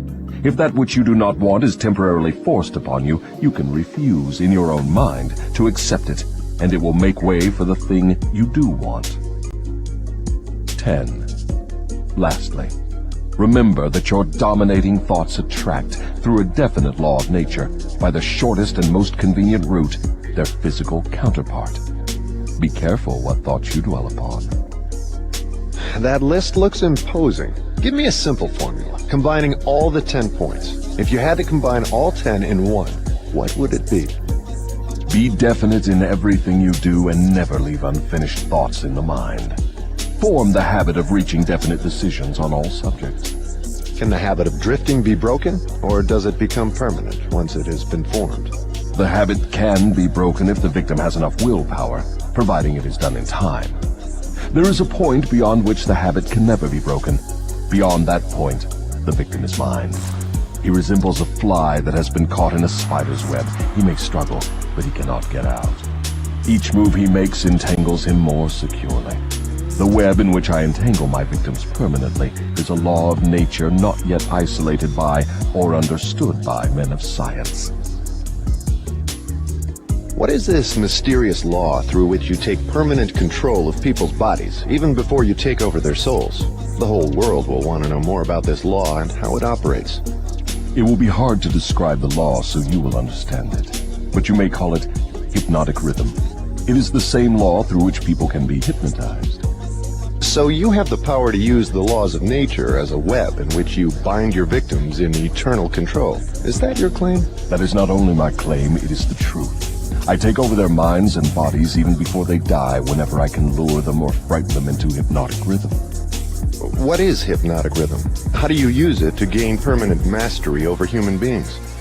I will have to go back into time and space and give you a brief elementary description of how nature uses hypnotic rhythm. Otherwise, you will not be able to understand my description of how I use this universal law to control human beings. Go ahead, but keep your story confined to simple illustrations which come within the range of my own experience and knowledge of natural laws. Very well, I shall do my best. You, of course, know that nature maintains a perfect balance between all the elements and all the energy in the universe. You can see that the stars and the planets move with perfect precision, each one keeping its own place in time and space. You can see that the seasons of the year come and go with perfect regularity. You can see that an oak tree grows from an acorn, and a pine grows from the seed of its ancestor. An acorn never produces a pine, and a pine seed never produces an oak. These are simple things which anyone can understand. What one cannot see is the universal law through which nature maintains perfect balance throughout the myriad of universes. You, Earthbound, caught a fragmentary glimpse of this great universal law when Newton discovered that it holds your Earth in its position and causes all material objects to be attracted toward the center of the Earth. He called the law gravitation. But he did not go far enough in his study of the law. If he had, he would have discovered that the same law which holds your Earth in position and helps nature maintain a perfect balance over the 4 dimensions, in which all matter and energy are contained, is the web in which I entangle and control the minds of human beings. Tell me more of this astounding law of hypnotic rhythm. As I have already stated, there is a universal form of energy with which nature keeps a perfect balance between all matter and energy. She makes specialized use of this universal building material by breaking it up into different wavelengths. The breaking up process is carried on through habit. You will better understand what I'm trying to convey if I compare it with the method by which one learns to play music. At first, the notes are memorized in the mind. Then they are related to one another through melody and rhythm. By repetition, the melody and rhythm become fixed in the mind. Observe how relentlessly the musician must repeat a tune before he masters it. Through repetition, the musical notes blend, and then you have music. Any impulse of thought that the mind repeats over and over through habit forms an organized rhythm. Undesirable habits can be broken. They must be broken before they assume the proportions of rhythm. Are you following me? Yes. Well, to continue. Rhythm is the last stage of habit. Any thought or physical movement which is repeated over and over through the principle of habit finally reaches the proportion of rhythm. Then the habit cannot be broken, because nature takes it over and makes it permanent. It is something like a whirlpool in water. An object may keep floating indefinitely unless it is caught in a whirlpool. Then it is carried round and round, but it cannot escape. The energy with which people think may be compared with water in a river. So this is the way in which you take control of the minds of people, is it? Yes. All I have to do to gain control over any mind is to induce its owner to drift. Am I to understand that the habit of drifting is the major danger through which people lose their prerogative or privilege of thinking their own thoughts and shaping their own earthly destinations? That and much more. Drifting is also the habit through which I take over their souls after they give up their physical bodies. Then the only way a human being can be saved from eternal annihilation is by maintaining control over his own mind while he is on this earth. Is that true? You have stated the truth perfectly. Those who control and use their minds escape my web. I get all the others as naturally as the sun sets in the west. Is that all there is to the business of being saved from eternal annihilation? Doesn't what you call your opposition have anything to do with saving people? I can see that you do think very deeply. My opposition, the power you earthbound call God, has everything to do with the salvation of people from eternal annihilation. And for that reason, it is my opposition who provides every human being with the privilege of using his own mind. If you use that power by maintaining control over your own mind, you become a part of it when you give up your physical body. If you neglect to use it, then I have the privilege of taking advantage of the neglect through the law of hypnotic rhythm. How much of a person do you take over when you gain control of him? Everything that is left after he ceases to control and use his own mind. In other words, when you gain control of a person, you take over all there is of his individuality up to the time that he quits using his own mind. Is that correct? That is how I operate. What do you do with people whom you control before death? Of what good are they to you while they live? I use them, or what is left of them after I take charge, as propagandists to help me prepare the minds of others to drift. You not only fool people into destroying their power to control their own minds, but you use them to help you trap others? Yes, I let no opportunity get away from me. Let us come back to the subject of hypnotic rhythm. Tell me more of how this law works. Show me how you use individuals to help you gain control over others. I want to know something of the most effective way you use hypnotic rhythm. Oh, that is easy. The thing I like best is to fill the minds of people with fear. Once I fill one's mind with fear, I have little trouble causing him to drift until I have entangled him in the web of hypnotic rhythm. What human fear best serves your purpose? The fear of death. Why is the fear of death your favorite weapon? Because no one knows, and by the very nature of the laws of the universe, no one can prove definitely what happens after death. This uncertainty frightens people out of their wits. People who give over their minds to fear, any sort of fear, neglect to use their minds and begin to drift. Eventually, they drift into the whirlpool of hypnotic rhythm, from which they may never escape. Then you do not mind what religious leaders think or say of you when they speak of death? Not as long as they say something. If the churches should stop talking about me, my cause would receive a severe setback. Every attack made against me fixes the fear of me in the minds of all who are influenced by it. You see, opposition is the thing that keeps some people from drifting, providing they do not yield to it. Since you claim the churches help instead of hindering your cause, tell me what would give you cause to worry. My only worry is that someday a real thinker may appear on Earth. What would happen if a thinker did appear? You ask me what would happen. I'll tell you what would happen. People would learn the greatest of all truths, that the time they spend in fearing something would, if reversed, give them all they want in the material world and save them from me after death. Isn't that worth thinking about? What is keeping such a thinker from appearing in the world? Fear of criticism. It may interest you to know that the fear of criticism is the only effective weapon I have with which to whip you. If you were not afraid to publish this confession after you wring it from me, I would lose my earthly kingdom. And if I did surprise you and publish it, how long would it be until you lost your kingdom? Just long enough for one generation of children to grow into understanding. You cannot take the adults from me. I have them too securely sewed up. But if you published this confession, it would be sufficient to keep me from gaining control of the yet unborn and those who have not yet reached the age of reason. You wouldn't dare publish what I have told you about the religious leaders. They would crucify you. I thought the savage practice of crucifixion went out of style 2,000 years ago. I don't mean crucifixion on a cross. I mean social and financial crucifixion. Your income would be shut off. You would become a social outcast. Religious leaders and their followers alike would treat you with scorn. Suppose I should choose to throw in my lot with the select few who make a pretense of using their own minds rather than fear the masses who do not. The masses of whom you claim 98%. If you have courage enough to do this, you will crimp my style.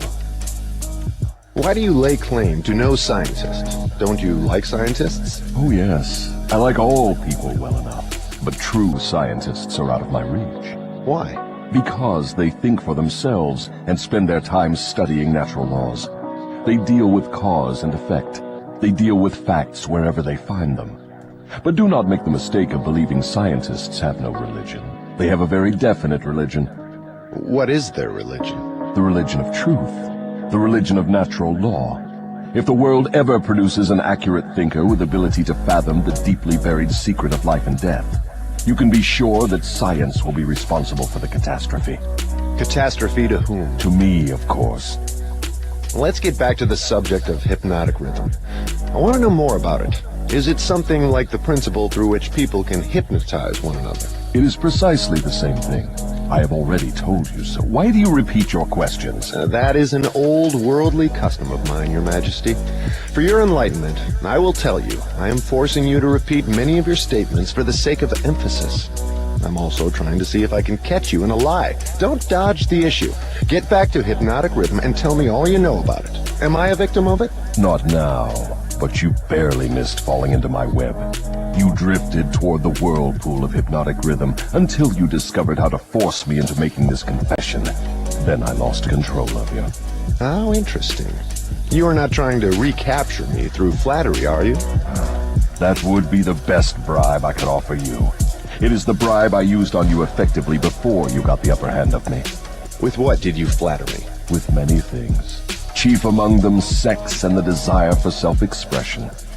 What effect did your bribes have on me? They caused you to neglect your major purpose in life and started you to drifting. Was that all you did to me through your bribes? That was plenty. But I am back on the track and out of your reach now, am I not? Yes, you are temporarily out of my reach because you are not drifting. What broke your spell over me and released me from the habit of drifting?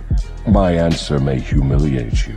Do you want to hear it? Go ahead and give it to me, Your Majesty. I wish to learn how much truth I can stand. When you found a great love in the woman of your choice, I lost my grip on you. So you are going to accuse me of hiding behind a woman's skirts, are you? No, not hiding. I wouldn't put it that way. I would say you have learned how to give yourself a solid background with the embellishment of a woman's mind. The woman's skirt has nothing to do with it then? No, but her brain does.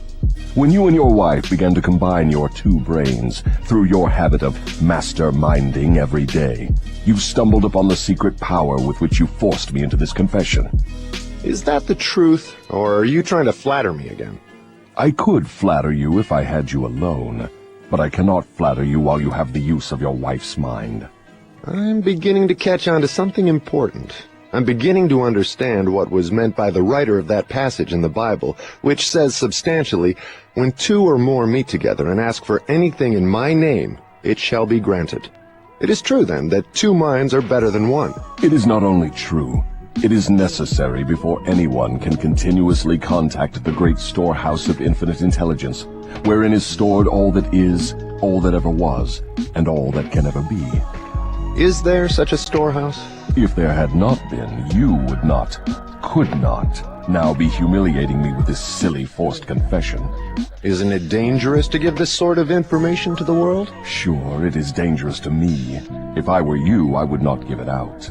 Let us get back now to the technique through which you fasten on your victims the habit of drifting. What is the very first step a drifter must take to break the habit? A burning desire to break it.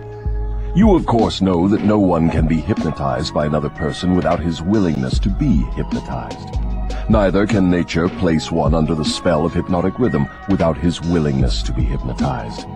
The willingness may assume the form of indifference toward life generally, lack of ambition, fear, lack of definiteness of purpose, and many other forms. Nature does not need one's consent in order to place him under the spell of hypnotic rhythm. It needs only to find him off guard through any form of neglect to use his own mind. Remember this. Whatever you have, you use it or you lose it. All successful attempts to break the habit of drifting must be done before nature makes the habit permanent through hypnotic rhythm. As I understand you, hypnotic rhythm is a natural law through which nature fixes the vibration of all environments. Is that true? Yes. Nature uses hypnotic rhythm to make one's dominating thoughts and one's thought habits permanent. That is why poverty is a disease. Nature makes it so by fixing permanently the thought habits of all who accept poverty as an unavoidable circumstance. Through this same law of hypnotic rhythm, nature will also fix permanently positive thoughts of opulence and prosperity. Perhaps you will better understand the working principle of hypnotic rhythm if I tell you its nature is to fix permanently all habits, whether they are mental or physical. If your mind fears poverty, your mind will attract poverty. If your mind demands opulence and expects it, your mind will attract the physical and financial equivalents of opulence. This is in accordance with an immutable law of nature. Did the writer of that sentence in the Bible, "Whatsoever a man soweth, that shall he also reap," have in mind this law of nature? He could have nothing else in mind. The statement is true. You can see evidence of its truth in all human relationships. And that is why the man who forms the habit of drifting through life must accept whatever life hands him. Is that correct? That is absolutely correct. Life pays the drifter its own price on its own terms. The non-drifter makes life pay on his own terms. Doesn't the question of morals enter into what one gets from life? To be sure, but only for the reason that one's morals have an influence on one's thoughts. No one can collect what he wants from life merely by being good, if that is what you want to know. No, I guess not. I see what you mean. We are all where we are and what we are because of our own deeds. No, not exactly. You are where you are and what you are because of your thoughts and your deeds. Then there is no such reality as luck, is there? Emphatically no. Circumstances which people do not understand are classified under the heading of luck. Back of every reality is a cause. Often the cause is so far removed from the effect that the circumstance can be explained only by attributing it to the operation of luck. Nature knows no such law as luck. It is a man-made hypothesis with which he explains away things he does not understand. The terms luck and miracle are twin sisters. Neither of them has any real existence except in the imaginations of people. Both are used to explain that which people do not understand. Remember this: everything having a real existence is capable of proof. Keep this one truth in mind, and you will become a sounder thinker. Which is more important, one's thoughts or one's deeds? All deeds follow thoughts. There can be no deeds without their having first been patterned in thought. Moreover, all thoughts have a tendency to clothe themselves in their physical counterpart. One's dominating thoughts, that is, the thoughts one mixes with the emotions, desire, hope, faith, fear, hate, greed, enthusiasm, not only have a tendency to clothe themselves in their physical equivalent, but they are bound to do so. That reminds me to ask you to tell me more about yourself. Where, in addition to the minds of people, do you dwell and operate? I operate wherever there is something I can control and appropriate. I have already told you I am the negative portion of the electron of matter. I am the explosion in lightning. I am the pain in disease and physical suffering. I am the unseen general in warfare. I am the unknown commissioner of poverty and famine. I am the executioner extraordinary at death. I am the inspirer of lust after the flesh. I am the creator of jealousy and envy and greed. I am the instigator of fear. I am the genius who converts the achievements of men of science into instruments of death. I am the destroyer of harmony in all manner of human relationships. I am the antithesis of justice. I am the driving force in all immorality. I am the stalemate of all good. I am anxiety, suspense, superstition, and insanity. I am the destroyer of hope and faith. I am the inspirer of destructive gossip and scandal. I am the discourager of free and independent thought. In brief, I am the creator of all forms of human misery, the instigator of discouragement and disappointment. And you do not call that cold and cruel? I call that definite and dependable. The World Depression broke up the habits of men everywhere and redistributed the sources of opportunity in all walks of life on an unprecedented scale. The drifter's pet alibi, with which he tries to explain away his undesirable position, is his cry that the world has run dry of opportunities. Non-drifters do not wait for opportunity to be placed in their way. They create opportunity to fit their desires and demands of life. Are non-drifters smart enough to avoid the influence of hypnotic rhythm? No one is smart enough to dodge the influence of hypnotic rhythm. One could just as easily avoid the influence of the law of gravity. The law of hypnotic rhythm fixes permanently the dominating thoughts of men, whether they be drifters or non-drifters. There is no reason why a non-drifter would want to avoid the influence of hypnotic rhythm, because that law is favorable to him.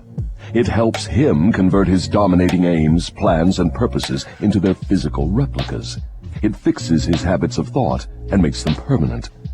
Only the drifter would wish to dodge the influence of hypnotic rhythm. For the better portion of my adult life, I've been a drifter. How did I manage to escape being swept into the whirlpool of hypnotic rhythm? You haven't escaped. The major portion of your dominating thoughts and desires since you reached adulthood has been a well-defined, definite desire to understand all the potentialities of the mind.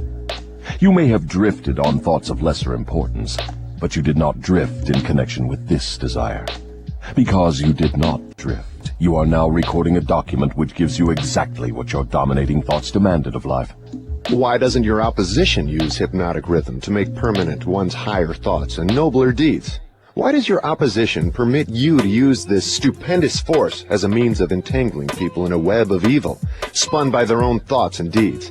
Why does your opposition not outwit you by binding people with thoughts which build and lift them above your influence? The law of hypnotic rhythm is available to all who will use it. I make use of it more effectively than does my opposition because I offer people more attractive bribes to think my sort of thoughts and indulge in my sort of deeds. In other words, you control people by making negative thinking and destructive deeds pleasing to them. Is that correct? That is the idea exactly.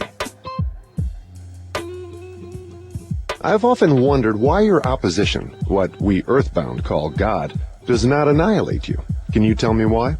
Because the power is as much mine as his. It is as available to me as to him. That is what I have been trying to get over to you. The highest power in the universe can be used for constructive purposes, through what you call God. Or it can be used for negative purposes, through what you call the devil. And something more important still, it can be used by any human being just as effectively as by God or the devil. You make a far-reaching claim. Can you prove your claim? Yes, but it would be better if you proved it for yourself. The devil's word is not worth much among your earthbound sinners. Neither is God's word. You fear the devil and refuse to trust your God. Therefore, you have but one source available through which you may appropriate the benefits of universal power, and that is by trusting and using your own power of thought. This is the direct road to the universal storehouse of infinite intelligence. There is no other road available to any human being.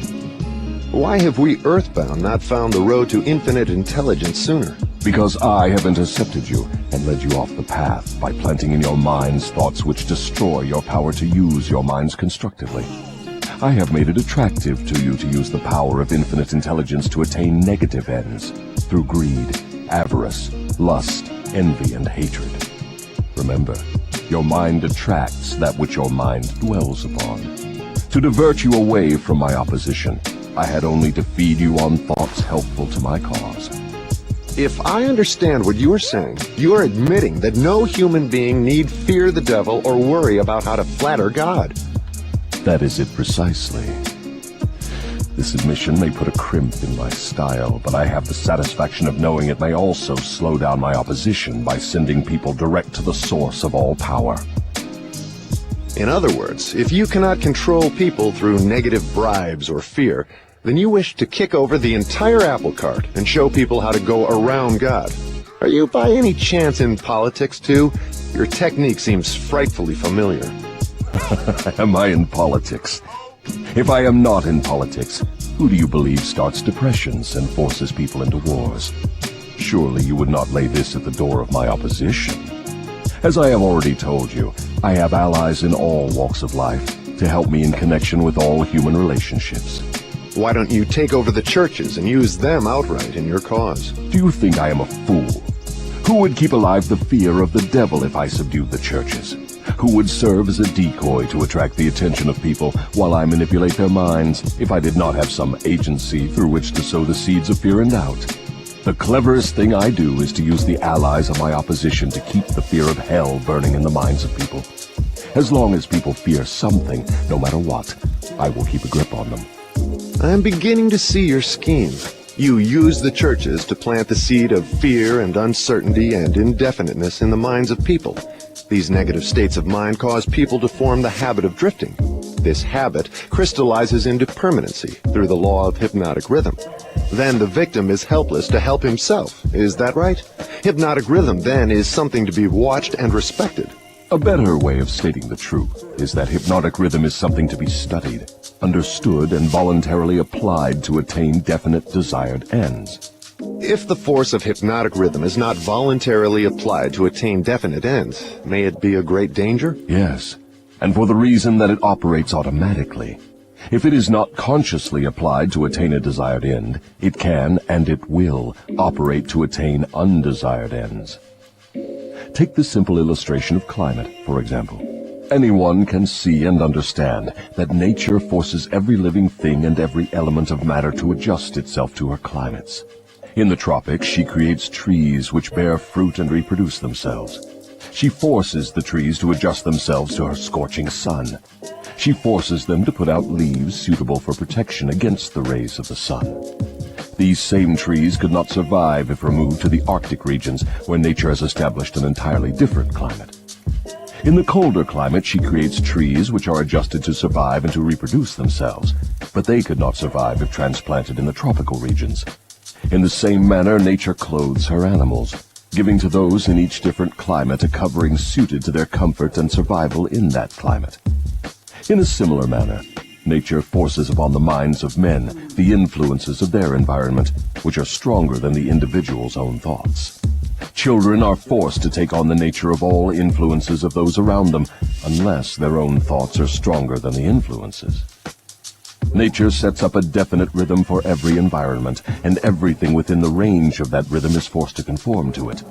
Man alone has the power to establish his own rhythm of thought, providing he exercises this privilege before hypnotic rhythm has forced upon him the influences of his environment. Every home, every place of business, every town and village, and every street and community center has its own definite, discernible rhythm. If you wish to know what a difference there is in the rhythms of streets, take a walk up Fifth Avenue in New York, and then down a street in the slums. All forms of rhythm become permanent with time. Does each individual have his own rhythm of thought? Yes, that is precisely the major difference between individuals.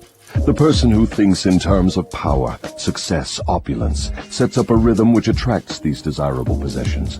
The person who thinks in terms of misery, failure, defeat, discouragement, and poverty attracts these undesirable influences. This explains why both success and failure are the result of habit.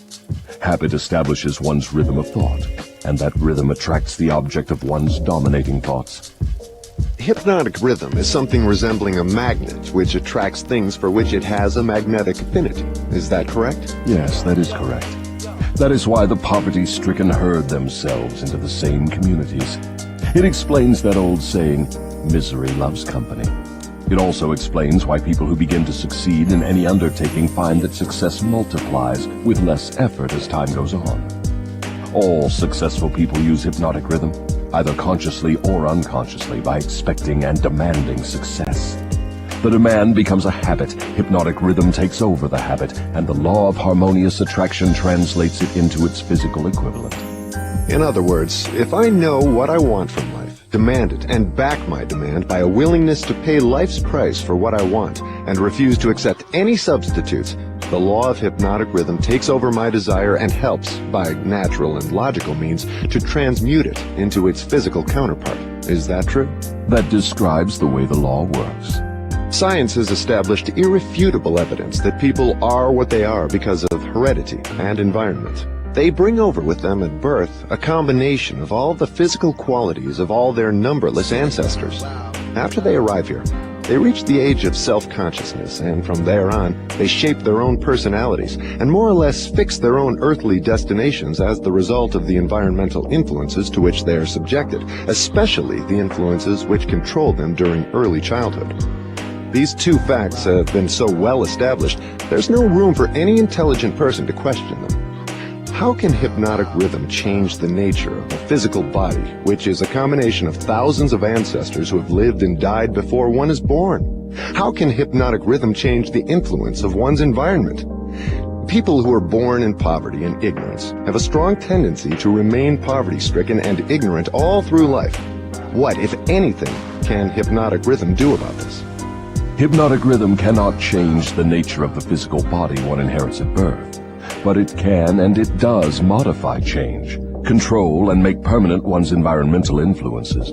If I understand what you mean, a human being is forced by nature to take on and become a part of the environment he chooses, or the environment that may be forced upon him? That is correct.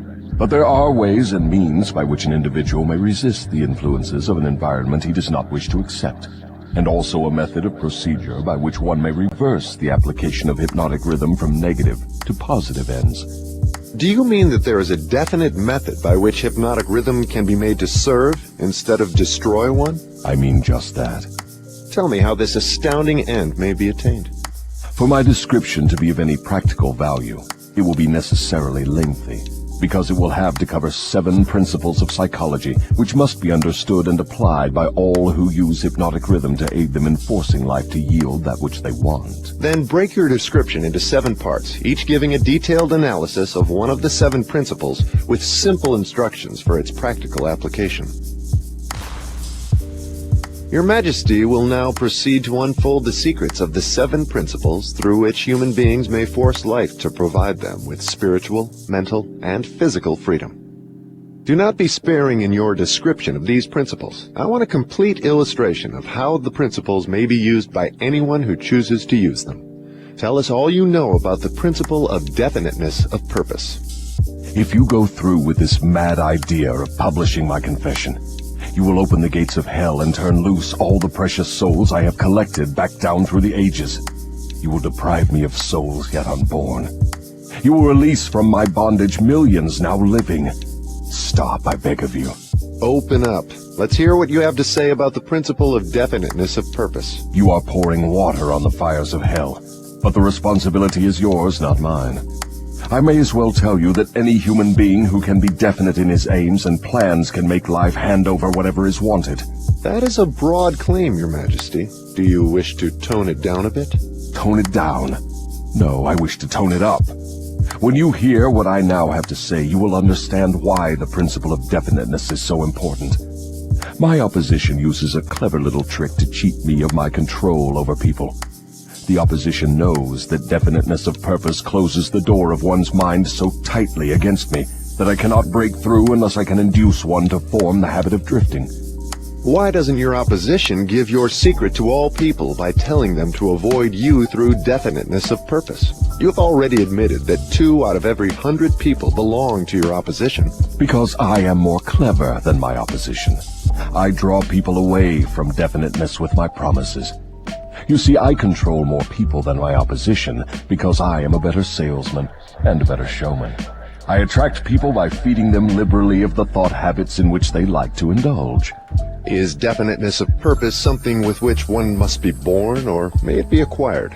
Everyone, as I have told you before, is born with the privilege of being definite, but 98 out of every 100 people lose this privilege by sleeping on it.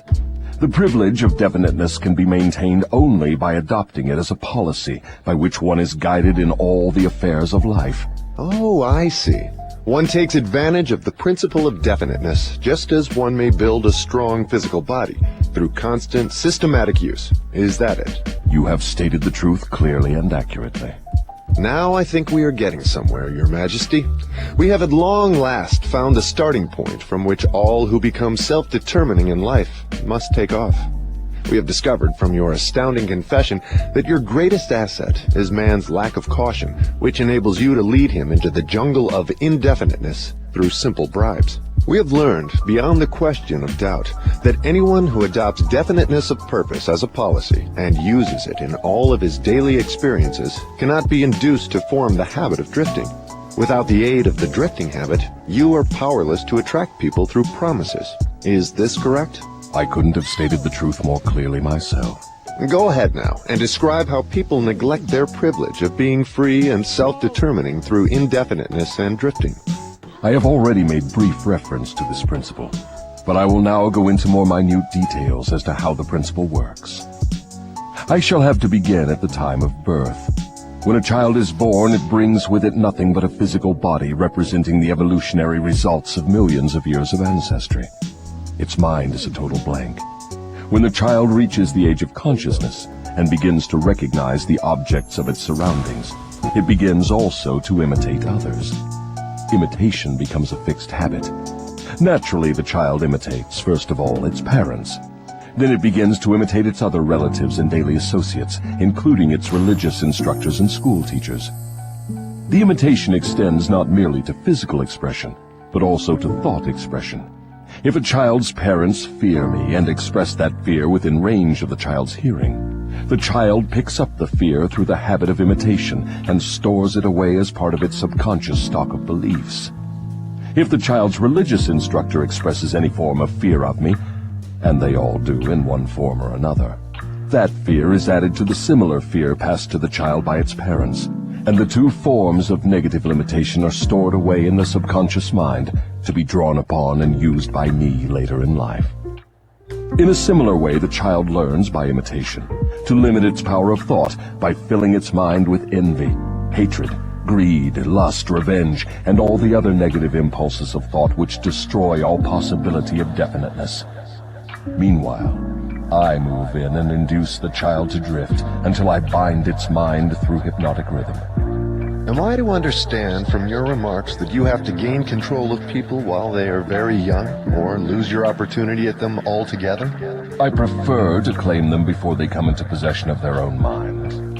Once any person learns the power of his own thoughts, he becomes positive and difficult to subdue.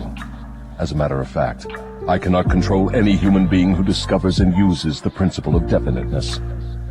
Is the habit of definiteness a permanent protection against your control? No, not by any means. Definiteness closes the door of one's mind to me only as long as that person follows the principle as a matter of policy. Once any person hesitates, procrastinates, or becomes indefinite about anything, he is just one step removed from my control. What has definiteness to do with one's material circumstances? I want to know if one may acquire power through definiteness of purpose without inviting destruction through the law of compensation. Your question limits my illustrations because there are so few people in the world who understand, and there have been so few in the past who understood, how to use definiteness of purpose without attracting to themselves the negative application of the law of compensation. Here you are forcing me to disclose one of my most prized tricks. I am bound to tell you that I eventually reclaim for my cause all who escape me temporarily through definiteness of purpose. The reclamation is made by filling the mind with greed for power and the love of egotistical expression, until the individual falls into the habit of violating the rights of others. Then I step in with the law of compensation and reclaim my victim. So I see from your admission that definiteness of purpose may be dangerous in proportion to its possibility as a power. Is that true? Yes. And what is more important, every principle of good carries with it the seed of an equivalent danger. That is hard to believe. What danger, for example, can there be in the habit of love of truth? The danger lies in the word habit. All habits, save only that of the love of definiteness of purpose, may lead to the habit of drifting. Love for truth, unless it assumes the proportion of definite pursuit of truth, may become similar to all other good intentions. You know, of course, what I do with good intentions. Is love for one's relatives also dangerous? The love for anything or anyone, save only the love of definiteness of purpose, may become dangerous. Love is a state of mind which beclouds reason, saps willpower, and blinds one to facts and truth. Everyone who becomes self-determining and gains spiritual freedom to think his own thoughts must examine carefully every emotion that seems even remotely related to love. You may be surprised to know that love is one of my most effective baits. With it, I lead into the habit of drifting those whom I could attract with nothing else. That is why I have placed it at the head of my list of bribes. Show me what any person loves most, and I will have my cue as to how that person can be induced to drift until I bind him with hypnotic rhythm. Love and fear combine to give me the most effective weapons with which I induce people to drift. One is as helpful to me as the other. Both have the effect of causing people to neglect to develop definiteness in the use of their own minds. Give me control over a person's fears and tell me what he loves most, and you may as well mark that person down as my slave. Both love and fear are emotional forces of such stupendous potency that either may completely set aside the power of will and the power of reason. Without will and reason, there is nothing left to support definiteness of purpose. But, Your Majesty, life would not be worth living if people never felt the emotion of love. You are right as far as your reasoning goes, but you neglected to add that love should be under one's definite control at all times. Of course, love is a desirable state of mind, but it also is a palliative, which may be used to limit or destroy reason and willpower, both of which rate above love in importance to human beings who want freedom and self-determination. I understand from what you say that people who gain power must harden their emotions, master fear, and subdue love. Is that correct? People who gain and maintain power must become definite in all their thoughts and all their deeds. If that is what you call hard, then they must become hard. Let us look into the sources of advantage of definiteness in the everyday affairs of life. Which is more apt to succeed, a weak plan applied with definiteness, or a sound, strong plan indefinitely applied? Weak plans have a way of becoming strong if definitely applied. You mean that any plan definitely put into continuous action in pursuit of a definite purpose may be successful, even if it is not the best plan? Yes, I mean just that. Definiteness of purpose plus definiteness of plan by which the purpose is to be achieved generally succeeds, no matter how weak the plan may be. The major difference between a sound and an unsound plan is that the sound plan, if definitely applied, may be carried out more quickly than an unsound plan. In other words, if one cannot be always right, one can and should be always definite. Is that what you were trying to get across to me? That is the idea. People who are definite in both their plans and their purposes never accept temporary defeat as being more than an urge to greater effort. You can see for yourself that this sort of policy is bound to win if it is followed with definiteness. Can a person who moves with definiteness of both plan and purpose be always sure of success? No. The best of plans sometimes misfire. But the person who moves with definiteness recognizes the difference between temporary defeat and failure. When plans fail, he substitutes others, but he does not change his purpose. He perseveres. Eventually, he finds a plan that succeeds. Will a plan based upon immoral or unjust ends succeed as quickly as one motivated by a keen sense of justice and morality? Through the operation of the law of compensation, everyone reaps that which he sows. Plans based on unjust or immoral motives may bring temporary success, but enduring success must take into consideration the fourth dimension, time. Time is the enemy of immorality and injustice. It is the friend of justice and morality. Failure to recognize this fact has been responsible for the crime wave among the youths of the world. The youthful, inexperienced mind is apt to mistake temporary success for permanency. The youth often makes the mistake of coveting the temporary gains of immoral, unjust plans, but neglects to look ahead and observe the penalties which follow as definitely as night follows day. This is pretty deep stuff, Your Majesty. Let us get back to the discussion of lighter and more concrete subjects that are likely to interest the majority of people. I'm interested in discussing the things that make people happy and miserable, rich and poor, sick and healthy. In brief, I'm interested in everything that can be used by human beings to make life pay satisfactory dividends in return for the effort that one puts into the business of living. Very well, let us be definite. You have my idea. Your Majesty has a tendency to stray off into abstract details which most people can neither understand nor use in the solution of their problems. Could that, by any chance, be a definite plan of yours to answer my questions with indefinite answers? If that is your plan, it is a slick trick, but it will not work. Go ahead now, and tell me something more of the miseries and failures of human beings growing directly out of indefiniteness. Why not permit me to tell you more of the pleasures and successes of people who understand and apply the principle of definiteness? I observe that sometimes people with definiteness of plan and purpose get what they ask from life, only to find after they get it that they do not want it. What then? Generally, one can get rid of whatever is not wanted by application of the same principle of definiteness with which the thing was acquired. A life that is lived with fullness of peace of mind, contentment, and happiness always divests itself of everything it does not want. Anyone who submits to annoyance by things he does not want is not definite. He is a drifter. What about married people who cease to want each other? Should they separate? Or is it true that all marriages are made in heaven, and the contracting parties are, therefore, forever bound by their bargain, even though it may prove to be a poor one for both? First, let me correct that old saying that all marriages are made in heaven. I know of some which were made on my side of the fence. Minds which do not harmonize should never be forced to remain together in marriage or any other relationship. Friction and all forms of discord between minds lead inevitably to the habit of drifting, and of course to indefiniteness. Aren't people sometimes bound to others by a relationship of duty, which renders it impractical for them to take from life what they want most? Duty is one of the most abused and misunderstood words in existence. The first duty of every human being is to himself. Every person owes himself the duty of finding how to live a full and happy life. Beyond this, if one has time and energy, not needed in the fulfillment of his own desires, one may assume responsibility for helping others.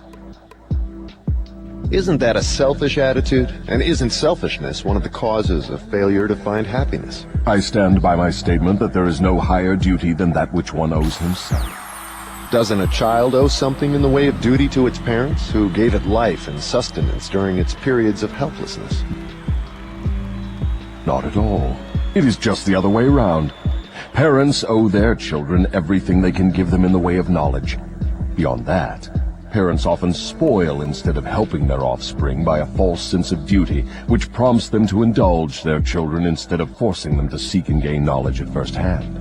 I see what you mean. Your theory is that too much help thrust upon the youth encourages him to drift and become indefinite in all things.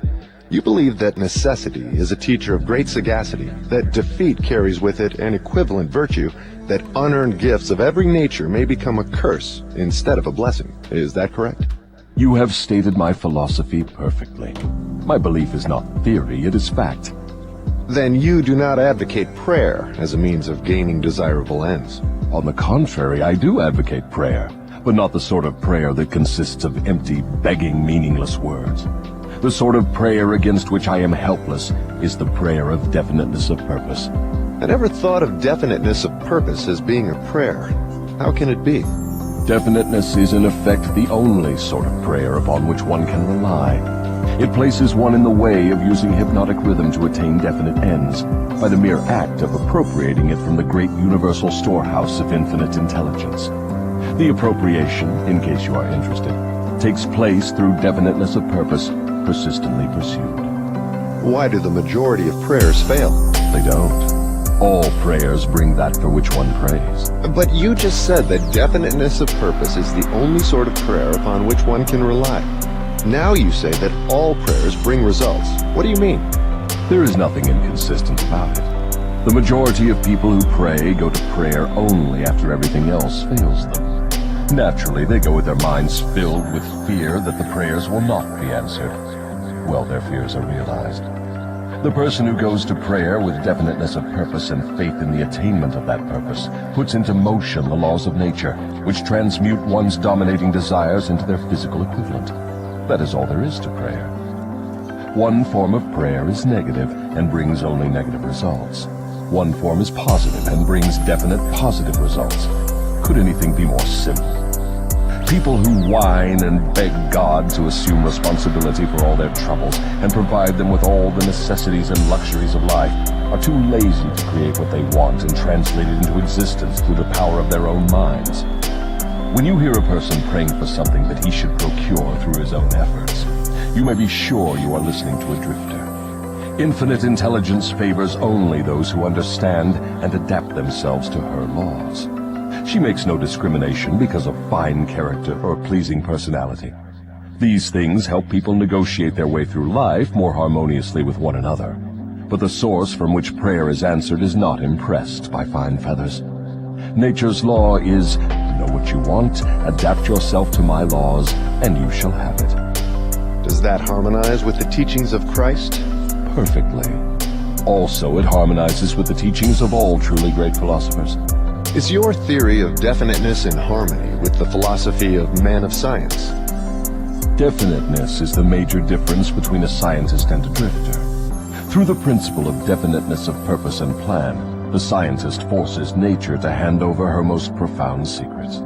It was through this principle that Edison uncovered the secret of the talking machine, the incandescent electric light, and scores of other benefits for mankind. Then I understand that definiteness is the first requisite for success in all earthly undertakings. Is that right? Exactly. Anything which teaches people to examine facts and coordinate them into definite plans through accurate thinking is hard on my profession. If this thirst for definite knowledge now spreading over the world keeps up, my business will be shot to pieces within the next few centuries. I thrive on ignorance, superstition, intolerance, and fear, but I cannot stand up under definite knowledge properly organized into definite plans in the minds of people who think for themselves. Why don't you take over omnipotence and manage the whole works in your own way? You might as well ask why the negative portion of the electron doesn't take over the positive portion and run the entire works. The answer is that both the positive and the negative charges of energy are necessary to the existence of the electron. One is balanced equally against the other, stalemated as it were. So it is with what you call omnipotence and I. We represent the positive and the negative forces of the entire system of universes, and we are equally balanced one against the other. If this power of balance were shifted the slightest degree, the whole system of universes would become quickly reduced to a mass of inert matter. Now you know why I cannot take over the whole show and run it my way. If what you say is true, you have exactly the same power as omnipotence. Is that true? That is correct. My opposition, you call it omnipotence, expresses itself through the forces which you call good, the positive forces of nature. I express myself through the forces you call bad, the negative forces. Both good and bad are coincidental with existence. One is as important as the other. Then the doctrine of predestination is sound. People are born to success or failure, misery or happiness, to be good or bad, and they have nothing to do with this, nor can they modify their natures. Is that your claim? Emphatically not. Every human being has a wide range of choice in both his thoughts and his deeds.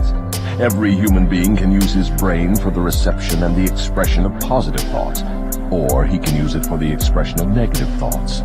His choice in this important matter shapes his entire life. From what you have said, I gather the idea that human beings have more freedom of expression than either you or your opposition. Is that correct? That is true. Omnipotence and I are bound by immutable laws of nature. We cannot express ourselves in any manner not conforming to these laws. Then it is true that man has rights and privileges not available to either omnipotence or the devil. Is that the truth? Yes, that is true. But you might well have added that man is not yet fully awakened to the realization of this potential power. Man still regards himself as something resembling the worms in the dust, when in reality he has more power than all other living things combined. Definiteness of purpose seems to be a panacea for all evils of man. Not that, perhaps, but you may be sure no one ever will become self-determining without it. Why aren't children taught definiteness of purpose in the public schools? For the reason that there is no definite plan or purpose behind any of the school curricula. Children are sent to school to make credits and to learn how to memorize, not to learn what they want of life. What good is a school credit if one cannot convert it into the material and spiritual needs of life? I am only a devil, not an unwinder of riddles. I deduce from all you say that neither the schools nor the churches prepare the youths of the world with a practical working knowledge of their own minds. Is anything of more importance to a human being than an understanding of the forces and circumstances which influence his own mind? The only thing of enduring value to any human being is a working knowledge of his own mind. The churches do not permit a person to inquire into the possibilities of his own mind, and the schools do not recognize that such a thing as a mind exists.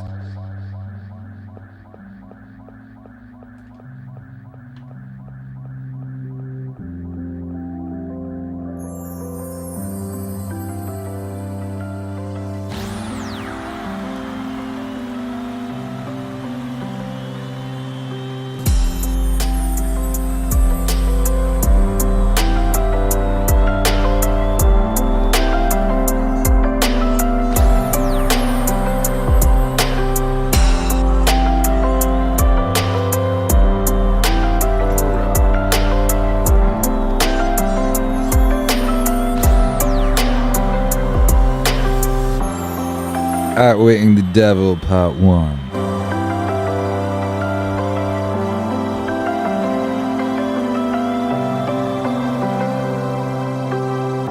Written by Napoleon Hill.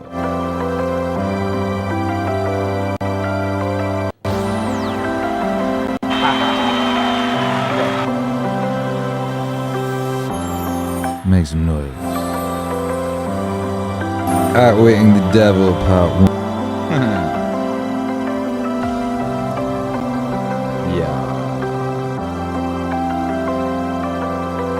That was part 1 of Outwitting the Devil by Napoleon Hill, written in 1937. A conversation between Napoleon Hill and the devil. The devil. In case you jumped on during that, which many of you did. I don't know what the fuck is going on here.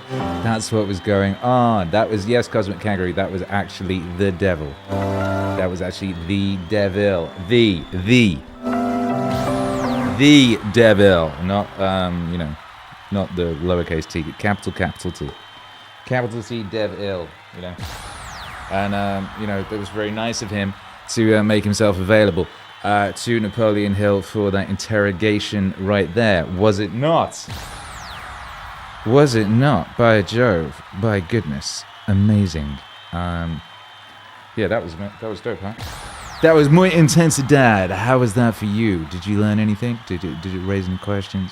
I like all the stuff about drifting. There's actually there's a song about drifting on the Marcus Aurelius album Meditations Volume 2. It's an amazing song. Pete Parada, formerly of The Offspring, now of The Defiant, has played drums on it. It's a absolute bop, an anti-drifting bop. So you see, Marcus Aurelius was on that anti-drifting wave. I don't want to call it anti-drifting. I don't like calling things the thing they're in opposition to. You know what I mean?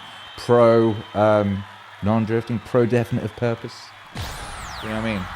I noticed a few people pointing out that whoever was doing the reading sounded a bit like Norm Macdonald. And that was the question it did.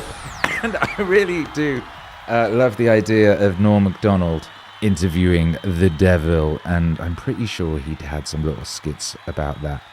In fact, I know he did. In fact, I know that on the forthcoming Norm Macdonald Meaningwave album, there is actually some stuff of that very, very nature. How about that? Imagine that. Now, the narrator there was actually Dan John Miller. Shouts out to Dan John Miller. Yeah, so he's got what a great job he did. Imagine that, right? Your normal book reading job was probably not that difficult. This one, you've got to be the devil and Norm Macdonald at the same time. Incredible. Yeah, so shout out to everyone locked in. Big shouts out to, hang on, let me get some music.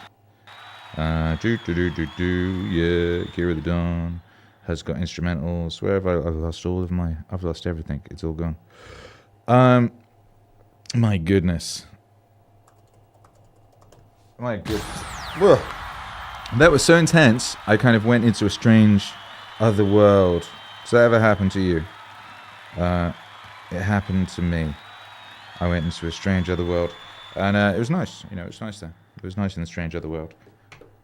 There we go. All right. Anyway, shout out to everyone locked in. We're going to be doing part 2 with that tomorrow, okay? Same bad time, same bad channel. We'll be completing that glory right there. And how exciting is that, huh? We're back in book club land. We're doing book clubs again. Muy auspicioso. Very joyful.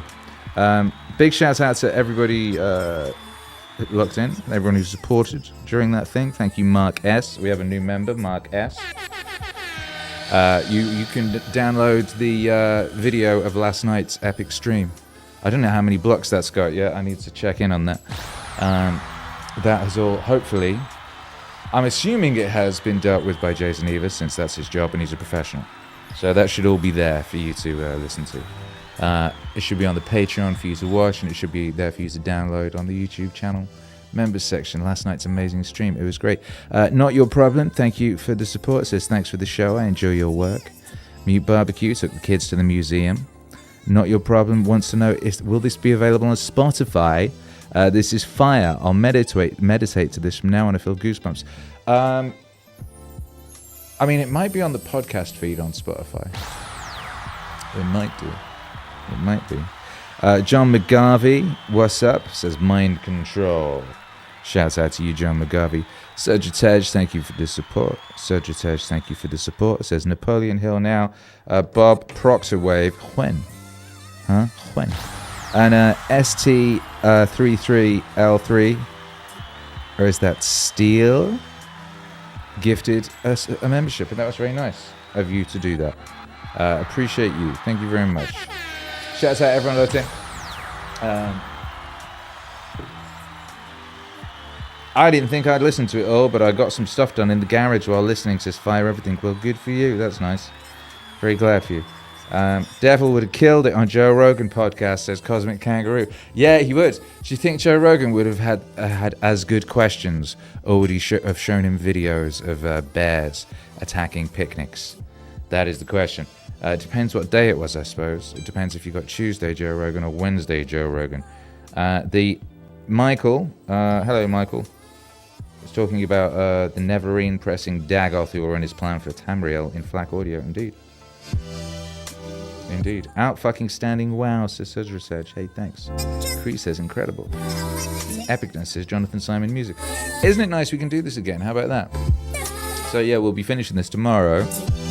Smash that like, do me a favor, and nuke the like. The like needs nuking. Muy importante. Muy importante. Mark S says, thank you for being amazing, Akira. Thank you for being amazing, Mark S. How about that? Appreciate you, amazing Mark S. And everybody else. You know what I mean? Everybody else. What's my time?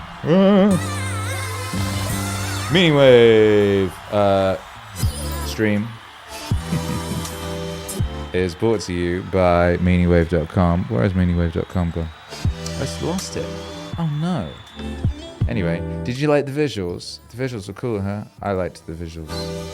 I was enjoying the visuals, and the whole thing, really. The whole thing was very fly. I mean, very fly. Where's my Meaningwave? There you go.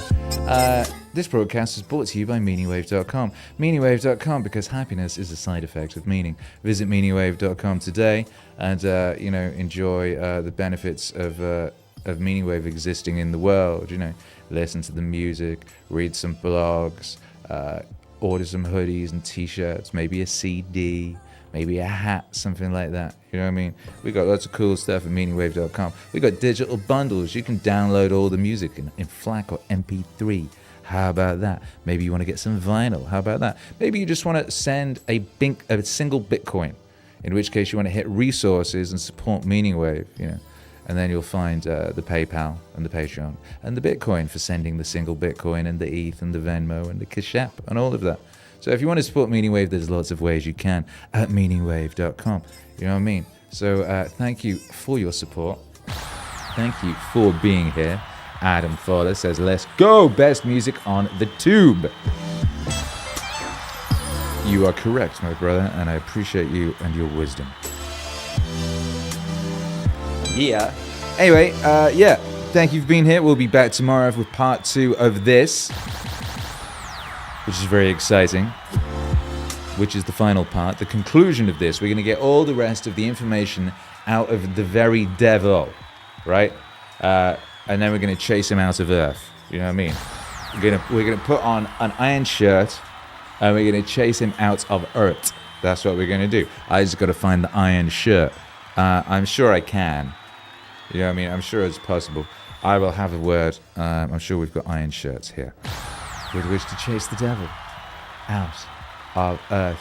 Please do enjoy the rest of your day, brothers and sisters. Thank you for being here. We'll be back very soon. Love to you and your family. God bless.